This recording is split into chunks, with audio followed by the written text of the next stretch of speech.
अस्सलाम वालेकुम जी। सुबह सवेरे पाकिस्तान में बहुत खुशामदीद। मैं हूँ शिफा यूसुफजई और मैं हूँ वैस मंगलवाला। मेरी तरफ से भी आप सबको अस्सलाम वालेकुम। खुदा का शुक्र है कि उसने हमें आज की सुबह देखना नसीब फरमाई। आज तो आपको खुश होना चाहिए। आप इतनी डल, अफसुर्दा और इस कदर वो क्या कहते हैं धीमी क्यों है भाई? नहीं खुशी मनाए। हाँ। किस चीज़ की? वैसे खुशी की खबर आई है। वो क्या? सुबह ही सुबह अच्छा, वो क्या? 5 बजे पाकिस्तान ने कारनामा सर अंजाम दिया है। अल्लाह खैर आपको करे। पता ही ना चला कि क्या हो रहा है इस दुनिया में। 5 बजे वो कारनामा शुरू हुआ है सुबह। और जी बिल्कुल, और 8:30 बजे वो कारनामा मुकम्मल कर लिया। पाकिस्तान ने तारीख रकम कर दी है। दुनिया को पता ही नहीं है बहुत सारे लोगों को अभी तक। तो आप बताएंगे ना? नहीं तो मेरा काम बताना। अच्छा, दुनिया को थोड़ी पता होना है, वो कोई आप बताएंगे। तो आपको भी पता होना चाहिए। नहीं, मुझे हल्का सा आइडिया है। हल्का आइडिया का, हल्की आंच पे नहीं था, वो फुल आंच पे था। वो प्रॉब्लम जो था वो उन्होंने खत्म कर दिया। बहुत मैं दरअसल उस वक्त सो रही थी, ब्यूटी स्लीप ले रही थी, तो इसलिए। क्या होती है वो जिसके बाद आप ब्यूटीफुल लगते हैं।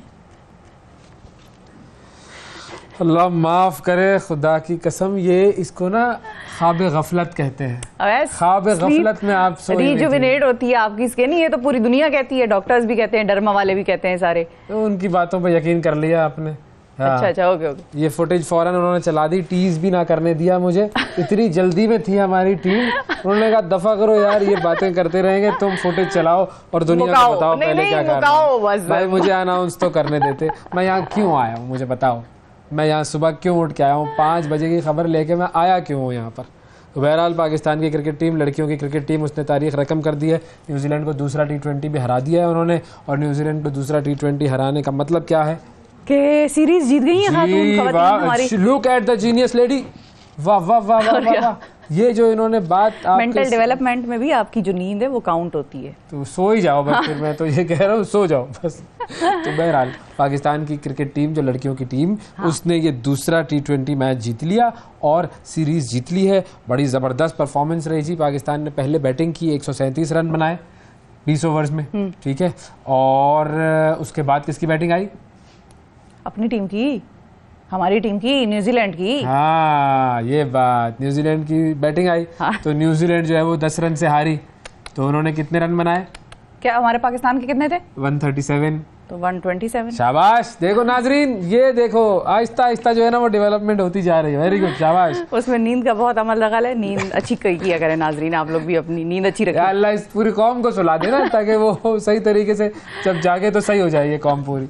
बहरहाल पाकिस्तान की जो खिलाड़ी हैं जी, आलिया रियाज, उन्होंने 32 रन बनाए। मैन ऑफ द क्या, वो sorry, women of the match का उनको अवार्ड मिला। Player of the match basically उसको आजकल वो बेसिकली उसको आसान अल्फाज में प्लेयर ऑफ द मैच का उनको एजाज मिला। बड़ी ज़बरदस्त उनकी बैटिंग रही, एक छक्का भी मारा उन्होंने। अच्छा। और पाकिस्तान की तरफ से जो बॉलिंग की भाई, बड़ी ज़बरदस्त बॉलिंग हुई है। फातिमा सना और सादिया इकबाल ने। फातिमा ने 3 विकेटें ली, सादिया ने 2 विकेटें ली। और पता नहीं वो विकेटें वापस की या नहीं की, वो शायद घर वर ना ले तो लेकिन उन्होंने ये 3-3 और 2-2 विकेटें लेके कमाल कर दिया भाई, ज़बरदस्त। I love these girls. इन्हीं को ना खिला लें ऑस्ट्रेलिया के खिलाफ। इन्हें ऑस्ट्रेलिया में टेस्ट मैच हो रहे हैं। हाँ, तो इनको ना खिला, इन्हीं को खिला लें मेरा ख्याल। ये T20 था, बस कंसिडर कर लें इनको। अच्छा। जो हाँ, मतलब नहीं, देखो पोटेंशियल तो है।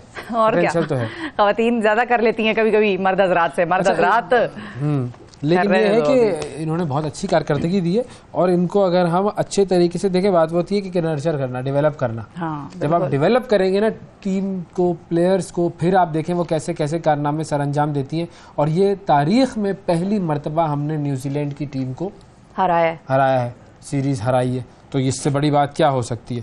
तो कॉन्ग्रेचुलेशन जी।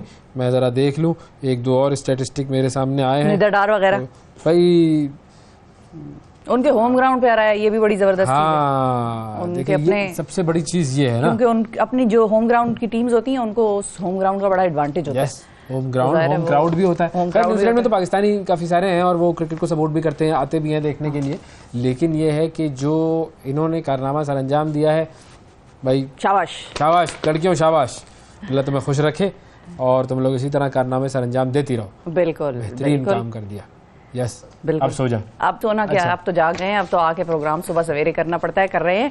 आपको नाजरीन दिखाते हैं कि 60 सेकंड्स न्यूज़ में आज हमारे पास क्या क्या है।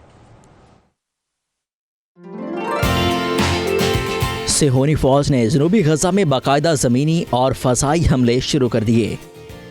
इसराइल ने जनूबी गजा पर हमले के बाद फ़ोन और इंटरनेट सर्विस फिर बंद कर दी। तुर्किया का गजा के कसाब नेतन्याहू पर जंगी जराइम का मुकदमा चलाने का ऐलान। दुनिया भर में इसराइल के खिलाफ नफरत में इजाफा, 80 ममालिक में इसराइली शहरियों को शनाख्त जाहिर न करने का मशवरा, सेहूनी हुकूमत। इलेक्शन कमीशन का आम इंतखाबात में पाक फौज की खिदमात लेने का फैसला। ओवर बिलिंग साबित, नापरा का के इलेक्ट्रिक समेत बिजली कंपनियों के खिलाफ कार्रवाई का फैसला। हज 2024 के लिए कोरोना वैक्सीन की शर्त खत्म, कोरोना वैक्सीनेशन बेहतर है लेकिन जरूरी नहीं, सऊदी एलामिया। निशान हैदर मेजर मोहम्मद अकरम शहीद का 52वां यौम शहादत। साबिक कप्तान वसीम अकरम का टीम की नई मैनेजमेंट को बहादुर बनने का मशवरा। दुनिया भर में आज मिट्टी का दिन मनाया जा रहा है। मकसद मिट्टी की कम होती ताकत, नुकसानात के अजाले से मुत्तलिक आगाही पैदा करना है। ऐवान अदब के पेतरस बुखारी की आज 65वीं बरसी। अहमद शाह बुखारी ने बतौर मज़ाह निगार, उस्ताद, अदीब, ब्रॉडकास्टर, सफारतकार लोहा मनवाया। जी ये थी 60 सेकंड न्यूज़। और 60 सेकंड न्यूज़ में आपने देखा जी, एक तो पेतरस बुखारी पाकिस्तान का बहुत बड़ा नाम, मिज़ाह निगारी में भी, खैर सिविल सर्विसेज में भी, और बहुत सारे जो काम किए हैं पेतरस बुखारी साहब ने। और पेतरस के मज़ामीन तो वही में मिज़ाह निगारी आ गई ना, लेकिन उसके अलावा भी उनकी पर्सनालिटी जो थी वो कोई सिर्फ एक राइटर के तौर पर नहीं थे, वो एक हमजहत पर्सनालिटी थी, ब्रॉडकास्टर भी थे, सिविल सर्विस भी से भी वाबस्ता थे। बहुत सारे उन्होंने काम ऐसे किए कि जिसको आप पीटीवी ने, और वैसे हमारा जो Pakistan television broadcaster, state broadcaster था, उसने तो नगीने निकाले हैं, मतलब वो उसने नगीने प्रोड्यूस किए हैं, इल्मी शख्सियात को चुन चुन कर वहाँ सामने लाया है, और बड़ा मेरिट पे, मतलब आपको ये नहीं लगता था कि कोई आप कह सके या किसी के बारे में सुना हो कि ये सिफारिशी आया है। वो हर बंदा ही ऐसा आता था, सिफारिश भी उसकी होती थी ना, जो कोई किसी काबिल होता था। बिल्कुल, ऐसे थोड़ी कि अभी को सिफारिश करके भिजवा दो भाई। तो ये चीज़ जो कि हमने देखी, वो पेतरस बुखारी, सैयद अहमद शाह उनका नाम, असल नाम, हाँ जी, और पैदा वो पेशावर में हुए थे आपके? पैदा बिल्कुल हमारे पेशावर में हुए थे, इसीलिए तो मुझे ज्यादा ही उनके बारे में याद है, और सारे मज़ामीन हमारे पाकिस्तान में हुए थे वो। हाँ ठीक है, हाँ बिल्कुल। लेकिन ये है कि किसी इलाके से कोई शख्सियत निकलती है तो उस इलाके के लोग बड़ा प्राइड लेते हैं उसके होने में और उसके काम में, और क्या बात थी उनके लिखने की। अच्छा, यूनाइटेड नेशंस के लिए भी उन्होंने काफ़ी काम किया, रेडियो के लिए भी काम किया, और राइटिंग्स तो खैर हम सब ऐसे हैं कि हम सब ने उनकी राइटिंग्स पढ़ी है। जिसने पेतरस के मज़ामीन नहीं पढ़े हैं उसको चाहिए कि वो पढ़ ले, फौरन पढ़ ले, बिल्कुल, जिंदगी ज़ाया करने से पहले पढ़ ले, बल्कि तो कहीं उसके कोई जुमले शुमले कोई काम ही आ जाएंगे, कोई कहानी जहन में रह जाएगी। हिलाल इम्तियाज से भी उन्हें नवाजा गया था। अच्छा जी, तो एक तो खैर पेतरस बुखारी के हवाले से आपने न्यूज़ देख ली। बाकी गज़ा की तरफ हमें चूँकि हर रोज़ बात करनी होती है, ये ज़रूरी है, ये हमारी छोटी सी कॉन्ट्रीब्यूशन है और हम ये कर सकते हैं जी। मतलब 7 अक्टूबर उससे पहले ज़ाहिर है हमें करनी चाहिए थी, लेकिन ये है कि 7 अक्टूबर से पहले मामलात इतने संगीन नहीं थे जितने संगीन तो बहुत थे, हमारी आंखें बंद थी, हम सोए हुए थे। ऐसा तो नहीं था ना, लगातार तो शदीद संगीन हो गए, लेकिन फिर भी रोजाना की बुनियाद पर वहाँ पर लोगों की बात हो रही थी, मामलात इसी तरह के चल रहे थे। तो बहरहाल अब मामला बढ़ गया तो हम फिर थोड़ा सा जो है वो इसके हवाले से अपनी कंट्रीब्यूशन तो कर ही दें, वरना हम क्या कर रहे हैं, हम तो कुछ भी नहीं कर रहे, गफलत की नींद सोए हुए हैं, पूरी कौम और पूरी उम्मत जिसको हम कहें, सभी गफलत की नींद सोए हुए हैं। इंसानी हुकूक की संगीन पामाली है, अशियाए ज़रूरिया का फुकदान है, शहदा की तादाद में मुसलसल इजाफा है, लेकिन उसके बावजूद फ़लस्तीनी मुसलमानों के हौसले पस्त नहीं है। गज़ा के अल नसर अस्पताल में सहाफ़ियों की एक वीडियो वायरल हुई है और उसमें पूरी दुनिया को वो एक पैगाम दे रहे हैं कि ईमान से सरशार अफराद जो हैं उनके हौसलों को झुकाना नामुमकिन है। जब तक गम के बादल नहीं छट जाते हम यहीं रहेंगे, ये कह रहे हैं वो, ये गा रहे हैं वो। और गज़ा के जो सहाफ़ी हैं वो खान यूनिस के अल नसर अस्पताल के अंदर ये बका का एक गीत है जो कि गा रहे हैं। और अल जज़ीरा के जो रिपोर्टर वाहिद अल दहदू वो भी उनके साथ मौजूद हैं, जिन्होंने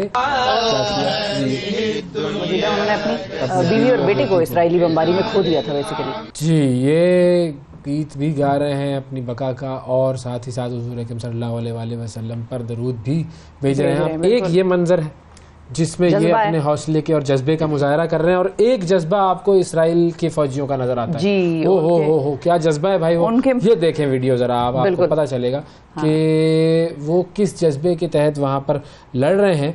और एक वायरल वीडियो है सीने में उनके दिल ही नहीं है, मतलब बेसिकली तो ये पता चलता है ना कि उनके सीने में किसी किस्म का कोई जज्बात से आरी जिसको हम कहते हैं ना, मतलब बहुत सारे फौजी ऐसे भी हैं जो महाजों पे लड़ते हैं, जो जाते हैं जंगे कर रहे होते हैं, लेकिन ये है कि उनको पता होता है भाई वो किसी बूढ़े को देख लें, किसी बच्चे को देख लें, वो उसको छोड़ देते हैं, वो नहीं उस पर, मतलब उनके अंदर ये एहसास होता है इंसानियत का। ये तो बिल्कुल ही नादिन स्टोन हार्टेड जिसको हम कहते हैं, इनकी तो वो वाली मिसाल भी नहीं है, ये तो पत्थर भी नहीं है।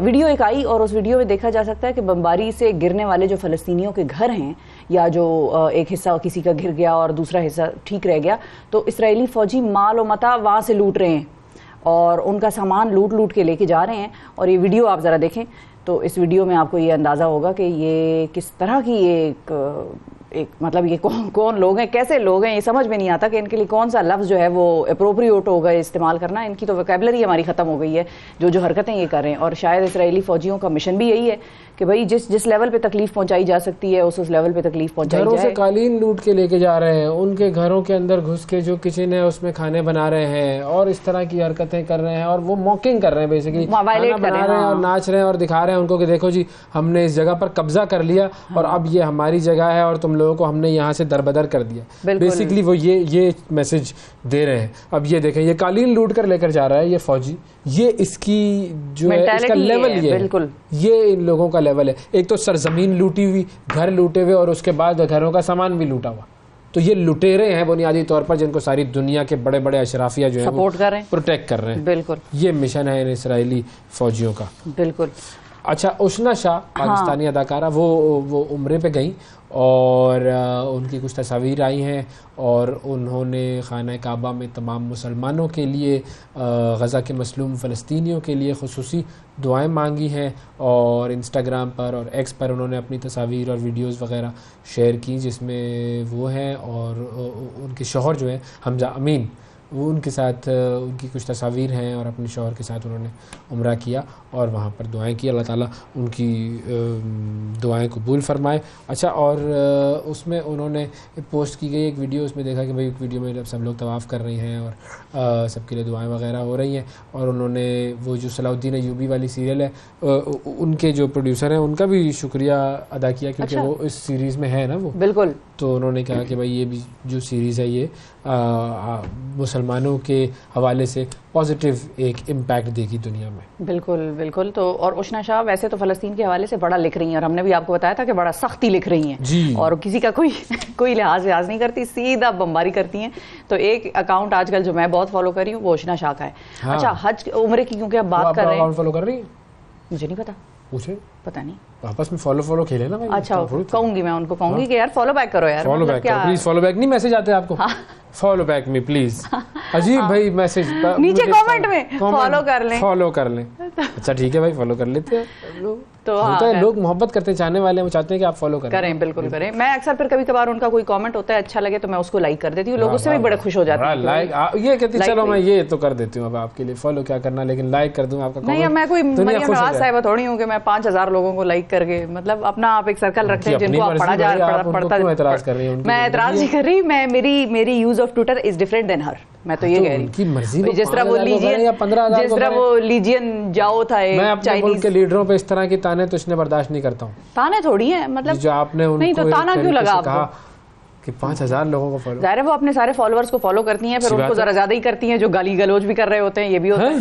हाँ बिल्कुल। चार तो मैं भुगत चुकी हूँ, उनको टैग भी मैंने किया, मैडम इसको अनफॉलो करें, उसको आप ये बताएं, समझाएं, सिखाएं। बहुत सारे लोगों को तो पता नहीं था, इतने सारे लोग होते हैं, वो क्या होता है सेलिब्रिटीज के साथ आके तस्वीर खिंचवा लेते हैं, फिर तस्वीर बाद में पता लगता है ये तो कोई गड़बड़ आदमी था, तो उसकी तस्वीर आ जाती है सोशल मीडिया पे, ये देखें आप इसके साथ खड़े होते हैं। हमें क्या पता, हमारे साथ तो 15000 लोग तस्वीर खिंचवा रहे होते हैं भाई, हमें क्या पता। होता है वैसे वाकई ऐसा है। लेकिन ये कि मैं उनको फॉलो करती हूँ जिनको मैं पढ़ना चाह रही होती हूँ। जाहिर है उसमें एक्टर्स हैं, समाजी कारकुन हैं, जर्नलिस्ट हैं, पॉलिटिशियंस हैं, तो बंदा हर एक को फॉलो करेगा तो आपकी टाइमलाइन बहुत ज्यादा बड़ी हो जाएगी। वो फिर आपको अपने काम का मतलब का जो सामान है वो मिलेगा। मैं चेक कर लूँ, मुझे फॉलो करती है, आप नहीं करते?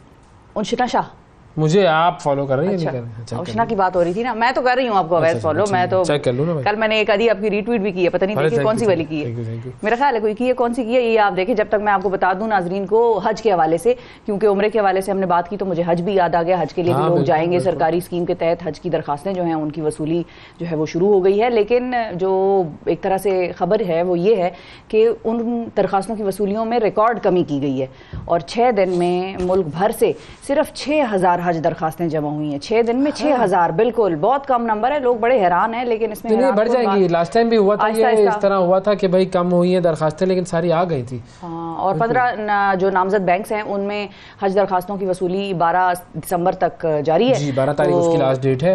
आज जो है 5 है और अब देखते हैं, एक हफ्ता है भाई, हमारी कौम जागेगी आराम से, कोई मसला नहीं है। लेकिन कौम इसलिए भी नहीं जाग सकती कि महंगाई भी बड़ी हो गई है। तो लाख रुपए कम भी तो हुआ है। लाख रुपए से तो क्या मतलब कुछ तो फर्क पड़ा ना, कुछ तो फर्क पड़ा। हाँ, कुछ फर्क पड़ा, बिल्कुल थोड़ा बहुत उसका ये समर मिलेगा आप लोगों को कि जाहिर है वहाँ पर कुछ एक्स्ट्रा शॉपिंग हो जाएगी या वो पैसे शॉपिंग, अरे भाई होंगे तो शॉपिंग होगी ना, वो होंगे ही नहीं।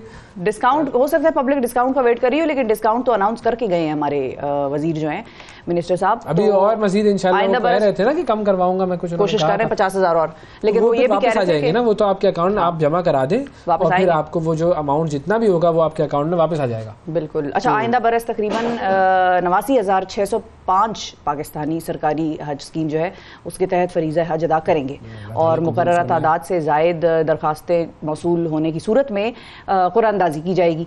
तो ख़वातीन पहली बार जो महरम के बगैर हज अदा कर सकेंगे, एक ये भी सिलसिला है जो देखने में आएगा। फिर 16 दिसंबर 2024 तक जो है कारामद पाकिस्तानी पासपोर्ट पर दरखास्तें जमा कराई जा सकेंगी और पासपोर्ट अप्लाई करने के लिए जो टोकन है उस पर भी हज दरखास्त प्रोसेस हो सकेगी।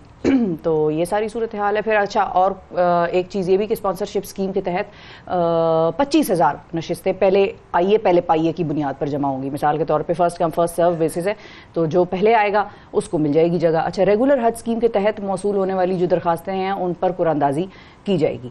तो ये फ़िलहाल की कुरानंदाजी की सूरत हाल है और हज की सूरत हाल है। तो जो जा सके, जो आराम से फरीज़ा हज अदा कर सके, जिसके पास इतना सरमाया हो वो ज़रूर जाए। बहुत एक खूबसूरत इबादत है और आपकी ज़िंदगी बदल देती है। और जो नहीं जा सकता उसके लिए हमारी बहुत दुआएं हैं कि अल्लाह ताला उसको भी ये इस्तिताअत अता करे कि वो अपने घर का दौरा उसको कराए, हज कराए, हज की नेमत से उसको भी जो है सरशार करे। और एक तो ये दुआ है और दूसरा हम हुस्न शामी लगा हुआ था मैं हज पे आ जाऊं। तौबा अस्तगफिरुल्लाह। वो मैं ट्विटर अकाउंट देख रहा था ना उनका कि क्या चल रहा है माशरे में। फलस्तीन का पता चला कितना चल रहा है उनके अकाउंट पे? एक्चुअली तो वो जिस हवाले से फलस्तीन फॉलो नहीं कर रही मुझे, मैं ब्लॉक कर देता हूँ इनको ऐसे ही। भाई मैं कह सकूंगा दुनिया, मैंने उनको ब्लॉक किया हुआ है। उनको पता चलेगा कि आपने उनको ब्लॉक किया है। नहीं, मैं तो 2-4 लोगों के सामने कह सकूंगा ना, मैं तो उस्ताद शाह को ब्लॉक किया है। लोग कहेंगे भाई इसका कोई बड़ा पड्डा हुआ होगा, ऐसे खामों का इज्जत बढ़ाने के लिए लोग कहते हैं ऐसे ही। तो किसी से आफी को ब्लॉक करें, दोनों तरफ से फिर आग बराबर लगे ना। नहीं, आग नहीं लगानी ऐसे नहीं, लेकिन बहुत इनमें जो है वो फलस्तीन पर काफी इन्होंने बात की हुई है, बहुत बात की हुई है और बड़ी सख्त और प्रॉपर बात की हुई है। ये नहीं कि आए बाएं शायद की हुई हो, सही बात की हुई है। अच्छा, खैर बात एक और चीज पे भी करने की जरूरत है कि इलेक्ट्रिक का बता दें हुजूर, इलेक्ट्रिक का बता दें।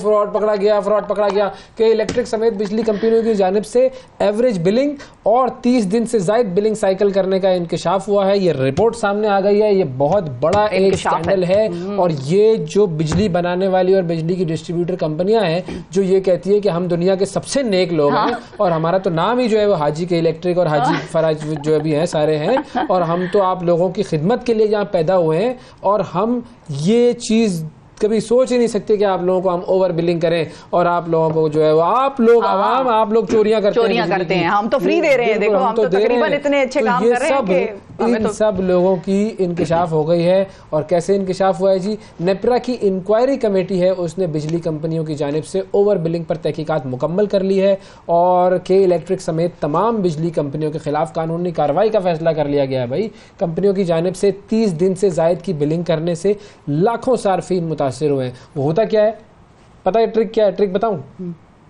आपका 30 दिन का बिलिंग साइकिल होता है ना।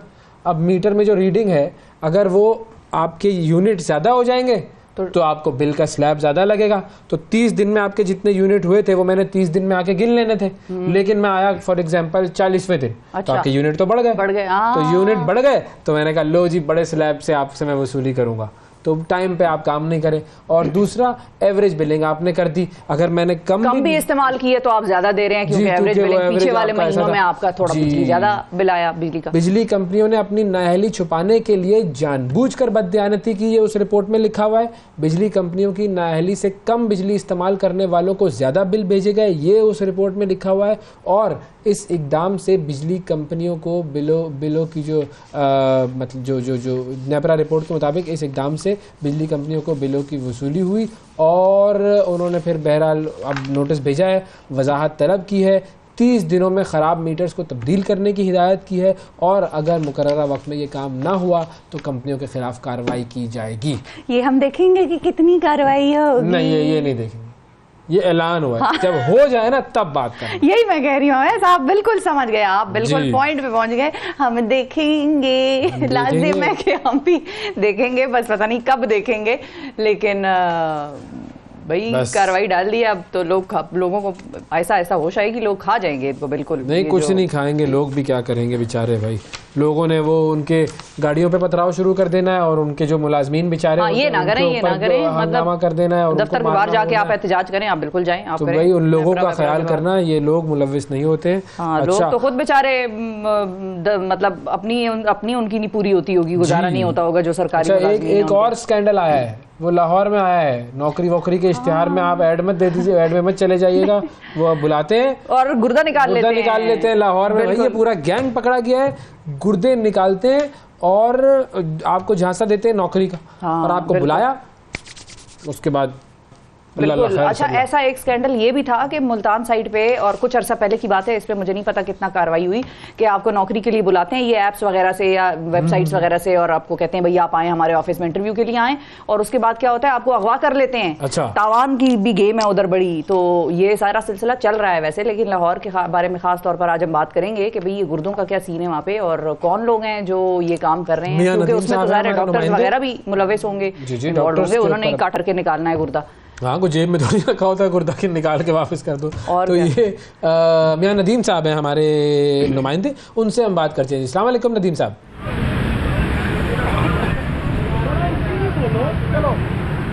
जी वालेकुम अस्सलाम जी। गुर्दों का बड़ा स्कैंडल कल पकड़ा गया। बताइएगा जी, क्या ये जो गैंग है ये पकड़ा गया है, और ये किस तरीके से काम कर रहा था, किस तरीके से ये लोगों को नौकरी का झांसा देकर गुर्दे निकाल रहा था, क्या तफसील है इसकी? एक्चुअली ये गैंग तो इस्लामाबाद का है। लाहौर से 3 लोग जो हैं वो गिरफ़्तार हुए हैं, जिनमें से रज़ा है, एक लियाकत और जुल्फ़कार। ये जो लोग गरीब लोग हैं, भट्टा पे काम करते हैं या मज़दूर हैं, उनको नौकरी का झांसा देते थे, या सरकारी नौकरी का ये झांसा देकर जो है उनको मेडिकल के बहाने उनके जो है गुर्दे निकाल कर उनको 2 लाख रुपया उनको ऑफ़र देते थे। लोग मजबूर हैं, गरीब हैं, वो उनके झांसे में आते थे, और ये स्कैंडल पकड़ा गया। तकरीबन 90 के करीब लोगों के जो हैं गुर्दे निकाल लिए गए हैं। गैर कानूनी पैबंदकारी का सिलसिला जारी था, जो कि पुलिस सदर ने ये काम किया है। SP सदर हैं सिदरा खान, उनकी टीम ने ये सारा जो अनर्थ किया है, इनको गिरफ़्तार किया है। और इसका जो मेन जो कल्प्रेंट है वह डॉक्टर आदिल वो शख्स है जो इन लोगों को यहाँ से जो लेके जाता था इस्लामाबाद, वहाँ पर किसी प्राइवेट फार्म हाउस का बताया जा रहा है। पुलिस की जानिब से वहाँ पर रेड भी किया गया है, कुछ लोगों को वहाँ भी पकड़ा गया, जिनमें फ़ीमेल भी हैं जो नर्सेज बनती थी, कुछ मेन डॉक्टर भी हैं जिनके नाम अभी तक सामने नहीं आ सके, लेकिन पुलिस उनके खिलाफ जो है कार्रवाई कर रही है, उनके लोकेशन ट्रेस कर रही है। वो इस वक्त रूपोश हो चुके हैं। डॉक्टर आदिल जो है, इसे वो पकड़ने के हवाले से क्या कार्रवाई हो रही है? लियाकत जी, डॉक्टर आदिल बहुत शार्प आदमी है। आज से कुछ अरसा कबल ना ये कोई एक गैंग था डॉक्टर रोमियो का, ये 2011-12 में ये गैंग पकड़ा गया था। इससे भी इसी किस्म की गैर कानूनी पैबंदकारी के हवाले से, तो ये उस गैंग का भी ये जो है हिस्सा रहा है। Doctor Adil is a very sharp guy, लेकिन उसका अभी पुलिस ने उसके घर भी रेड किया है, उसके ऑफिस भी किया है, लेकिन वो पुलिस के जो है हाथ नहीं अभी तक लगा। लेकिन पुलिस का ये कहना है उसको जल्द से जल्द जो है उसको गिरफ़्तार कर लिया जाएगा। डॉक्टर आदिल वो शख्स है जो कि इनको पैसे देता था, और ये जो 3 आगे उसके करिंदे थे, जो रज़ा है, ये लियाकत, और ये 3 इनके करिंदे थे। डॉक्टर आदिल ने जो शख्स वैसे मान जाते थे नौकरी के, बहाने उनको तो वो पैसे नहीं देते थे। जो लोग खुद जो है विलिंगली आते थे उनको 2 से 3 लाख रुपया उनको जो है पे किया जाता था और ये कहा जाता था कि आपको जो है नौकरी भी दिलाएंगे और आपकी पेंशन भी लगाएंगे। प्रॉपर उनको ट्रैप किया जाता था। और इसमें ज़्यादा लोग वो है जो भट्टे पे काम करते हैं या वो लोग जो अड्डे पे बैठ के मजदूरी के इंतज़ार करते थे कि उनके पास जाते थे, उनको ट्रैप करते थे। पहले तो उनको अपनी बातों में लेकर ये सारी कार्रवाई होती थी, अच्छा वो भी इन्हीं में से किसी का था, उसका मालिक कौन था और उस तक पहुंचने की कोशिश की है पुलिस ने?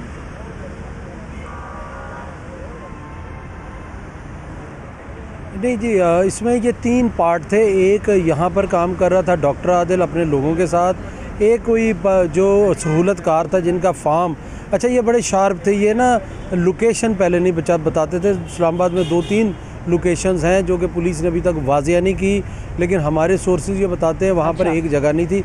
एक फार्म हाउस था, एक प्राइवेट घर है, लेकिन ये करते कार्रवाई इस्लामाबाद के एरिए में थे। इस्लामाबाद के जो डॉक्टर्स हैं कुछ उसमें मुलव्वस हैं, लेकिन वो अभी तक सामने नहीं आते। डॉक्टर्स जो उस वक्त आया करते थे जब सारी तैयारी कर ली जाती थी, टेक्नीशियंस, और ये प्राइवेटली ये सारा इसको मैनेज करते थे। और इसमें तकरीबन पुलिस के मुताबिक 60 से 70 लाख रुपया जो है हर एक शख्स से उसका गुर्दा ट्रांसप्लांट का लेते थे, जिनको बताते थे कि किसी डोनर को देना है। डोनर भी ये खुद अरेंज करते थे, टेक्नीशियन भी ये खुद अरेंज करते थे, यहाँ से ट्रांसपोर्टेशन, फिर उनका मेडिकल का सारा ख़र्चा, ये पूरा एक सिस्टम था। लेकिन ये इन्होंने 3-4 पार्ट बनाए हुए थे ताकि इनको जल्द ट्रैप न किया जाए। ये एक शख्स जिसका गुर्दा निकाला वो थाना सतो का चला गया, उसने एक दरख्वास्त दी कि मुझे इसी तरह सरकारी नौकरी का झांसा दिया गया और मुझे कहा गया कि तुम्हें गवर्नमेंट सर्वेंट लगवाना है तो इसके लिए तुम्हारा मेडिकल ज़रूरी है। फिर वो मेडिकल करवाया तो उसको कहा तुम्हारी किडनी में प्रॉब्लम है, तुम्हारी एक किडनी रिमूव हो जाएगी तो तुम्हें जॉब मिल जाएगी, 17वें-16वें ग्रेड की जॉब है। तो वो लालच में आकर उसने अपनी किडनी जब रिमूव कराई तो इन्होंने उनको नौकरी नहीं दी।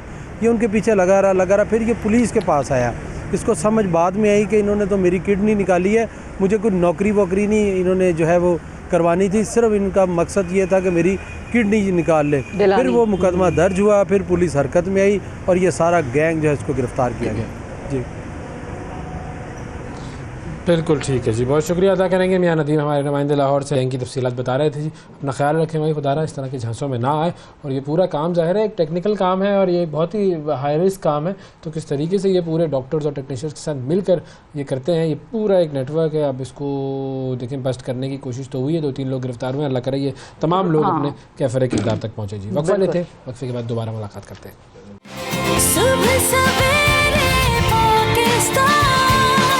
सुबह सवेरे पाकिस्तान, सुबह सवेरे पाकिस्तान।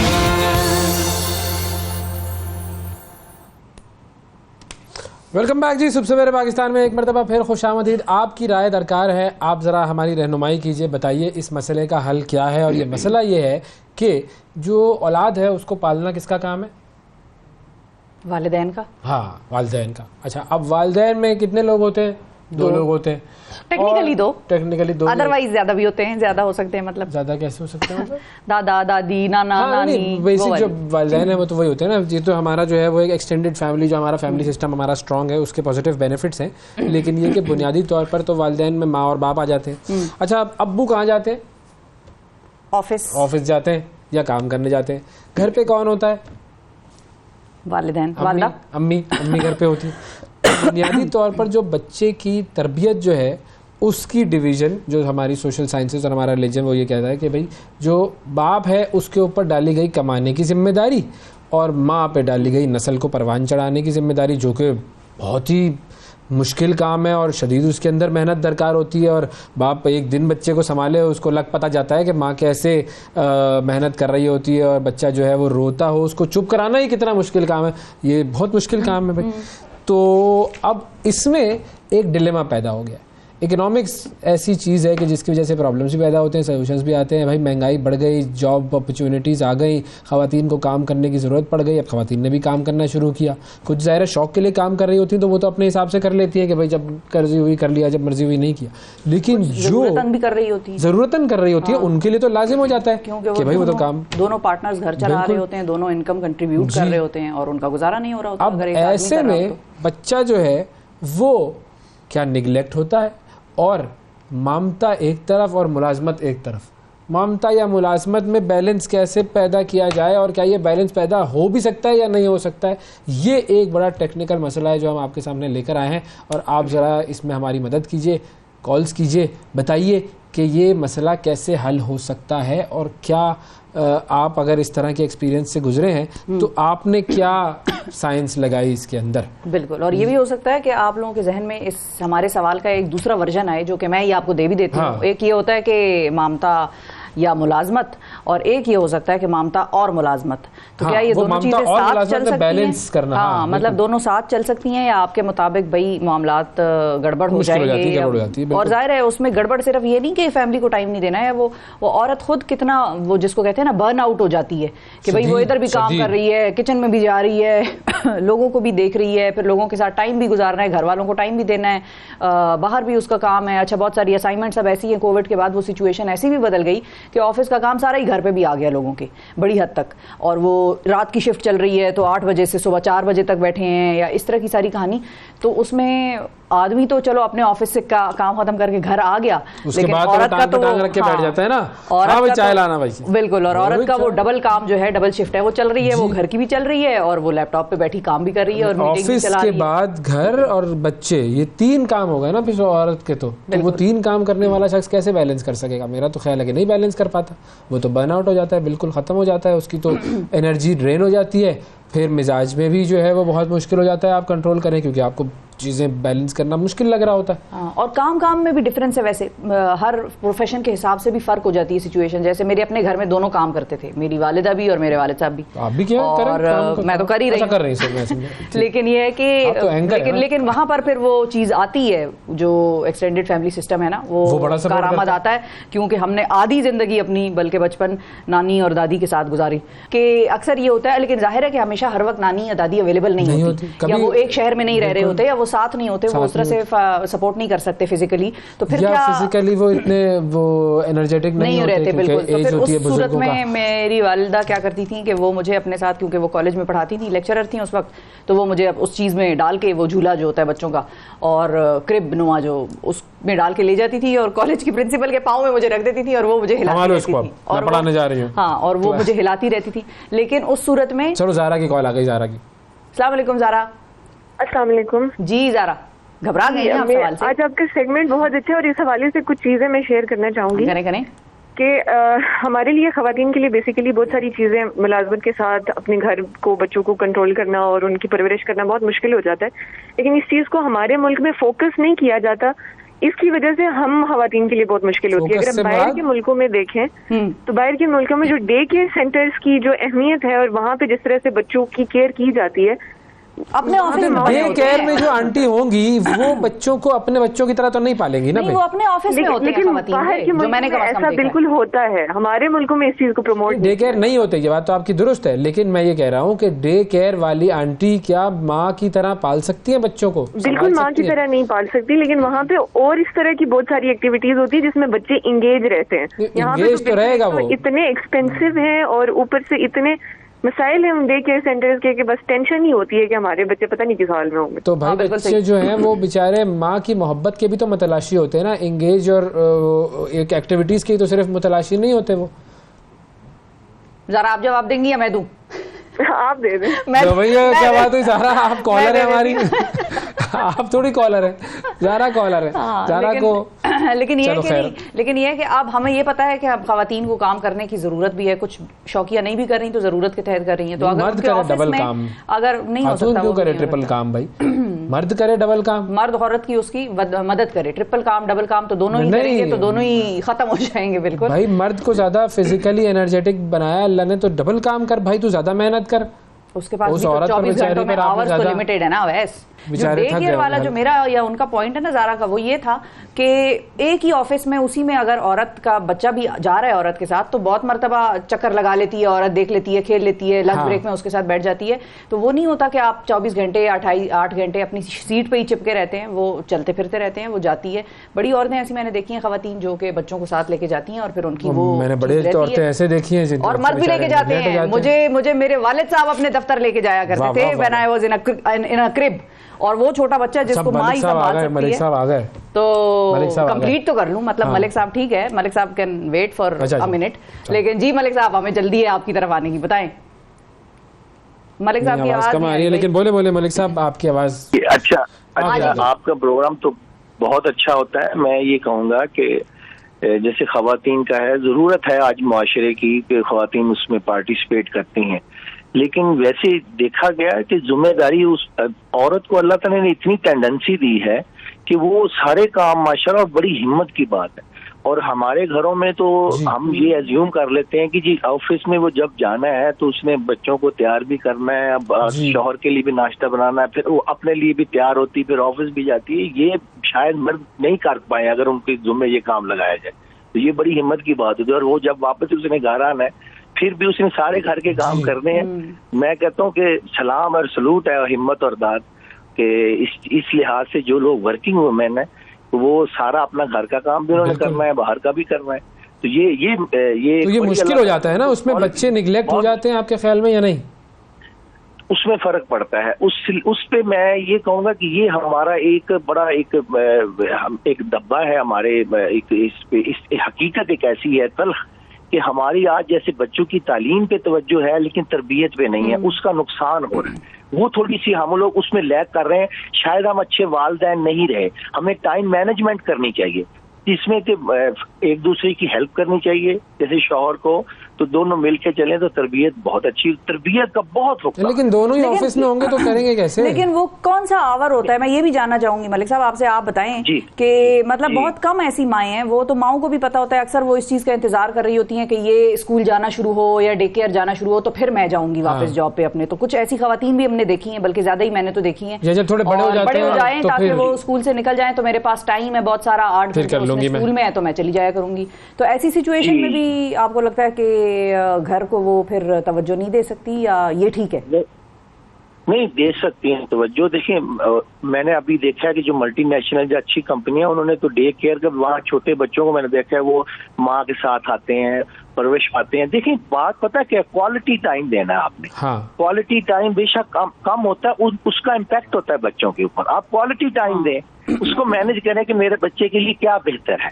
जब हम सोचते ही नहीं है बच्चों के लिए, हम सोचें कि क्वालिटी टाइम दें जिससे बच्चा हमारा अच्छी चीजों को ले, उस चीज को लेकर चलेंगे तो वो रिजल्ट भी अच्छा निकलेगा। क्यों नहीं हो सकता? सब कुछ मुमकिन है। आज जो कौमें तरक्की कर गई हैं, वो एक मशहूर फिलासफर थे रोसू, वो कहते हैं मुझे पढ़ी लिखी माएँ दें मैं अच्छी कौम दूंगा। तो सब कुछ मैनेज हो सकता है, क्यों नहीं हो सकता? बिल्कुल, लेकिन पढ़ी लिखी माएँ तो जरूरी है, तालीम तो हमारे लिए फर्ज करार दी गई है मर्द और औरतों दोनों के लिए। और हमारे इदारों को और हमारे मुल्क में जो पॉलिसी है उसको मजीद उसको ठीक होने की जरूरत है। और अच्छा, नाइला सोहेल साहब हैं जी इस्लामाबाद से, रिटायर्ड प्रिंसिपल है जी, वो उनसे बात करते हैं। जी अस्सलाम वालेकुम। अस्सलाम वालेकुम। प्रिंसिपल साहिबा आपका बड़ा किरदार है मेरी कम से कम मेरे बड़े होने में। हाँ, क्योंकि वो भी एक प्रिंसिपल नहीं, नाइला साहिबा नहीं, लेकिन एक और प्रिंसिपल थी जिन्होंने कम से कम मुझे इतना संभाला कि my mother could work at that time and she needed to. तो बताएं नाइला साहिबा क्या कहेंगे आप? प्रिंसिपलों को तो मैं वैसे सलूट करती हूँ। मैं बिल्कुल यही मैं बात करने लगी थी, मैं बिल्कुल ऐसी ही मेरा अपना एक्सपीरियंस है। एक्चुअली मैंने जब जॉब ज्वाइन की तो मेरे स्कूल ने मुझे 3 माह की मेरी बेटी के लिए उन्होंने मुझे हेलो जी सुन रहे हैं आपकी बात आ रही है? अच्छा, 3 माह की बेटी के समेत उन्होंने मुझे कहा कि आप ज्वाइन कर लें और मुझे एक छोटे से कमरे में नर्सरी बनवा दी और मेरी बेटी वहीं पढ़ी और अब माशाल्लाह वो लॉयर है। तो आई फील कि ये हमें जिम्मेदारी सबको अदा करनी है। हम कहते तो यही है कि जी गवर्नमेंट कर ले तो चाइना वाला काम हो जाए कि जहाँ उन्होंने बड़ी बड़ी फैक्ट्रीज के साथ उन्होंने 15,000 बच्चे के लिए गवर्नमेंट रन नर्सरीज बनाई हुई थी और इसीलिए उनकी जो नस्ल है वो एक जैसी और इतनी सेंसिबल और क्रिएटिव जो उन्होंने क्वालिटीज क्रिएट करनी थी वो कर ली। हम बच्चों को ही बहुत बुरी तरह इग्नोर कर रहे हैं। तो मेरा ये ख्याल है कि भाई एक तो हर गवर्नमेंट ने रूल बनाया हुआ है कि हर इंस्टीट्यूशन में नर्सरी होनी चाहिए। अनफॉर्चुनेटली जो उसके लीड्स हैं, जो हेड्स हैं, they don't always want to do that. एक हमारे यहाँ इनेट नापसंदीदगी है फॉर अ वर्किंग वुमन कि जी ये जैसे पता नहीं सैर सपाटे के, आई एम सॉरी मैं तल्ख बोल रही हूँ, सैर सपाटे के लिए निकलती है और उसमें जो बच्चे तबाह हो रहे हैं ना, उसका नुकसान हम सबका है। सो उसमें 2-3 जो मैं सजेस्ट करना चाहूंगी वो ये है कि एक तो हर इंस्टीट्यूशन के लिए ये मैंडेटरी हो कि वो नर्सरी हो बनाए, नर्सरी नहीं बनाती तो जैसे हम जैसे लोग हैं, हम पास पेरेंट्स हैं तो रिटायर्ड हैं और we look forward to the small children.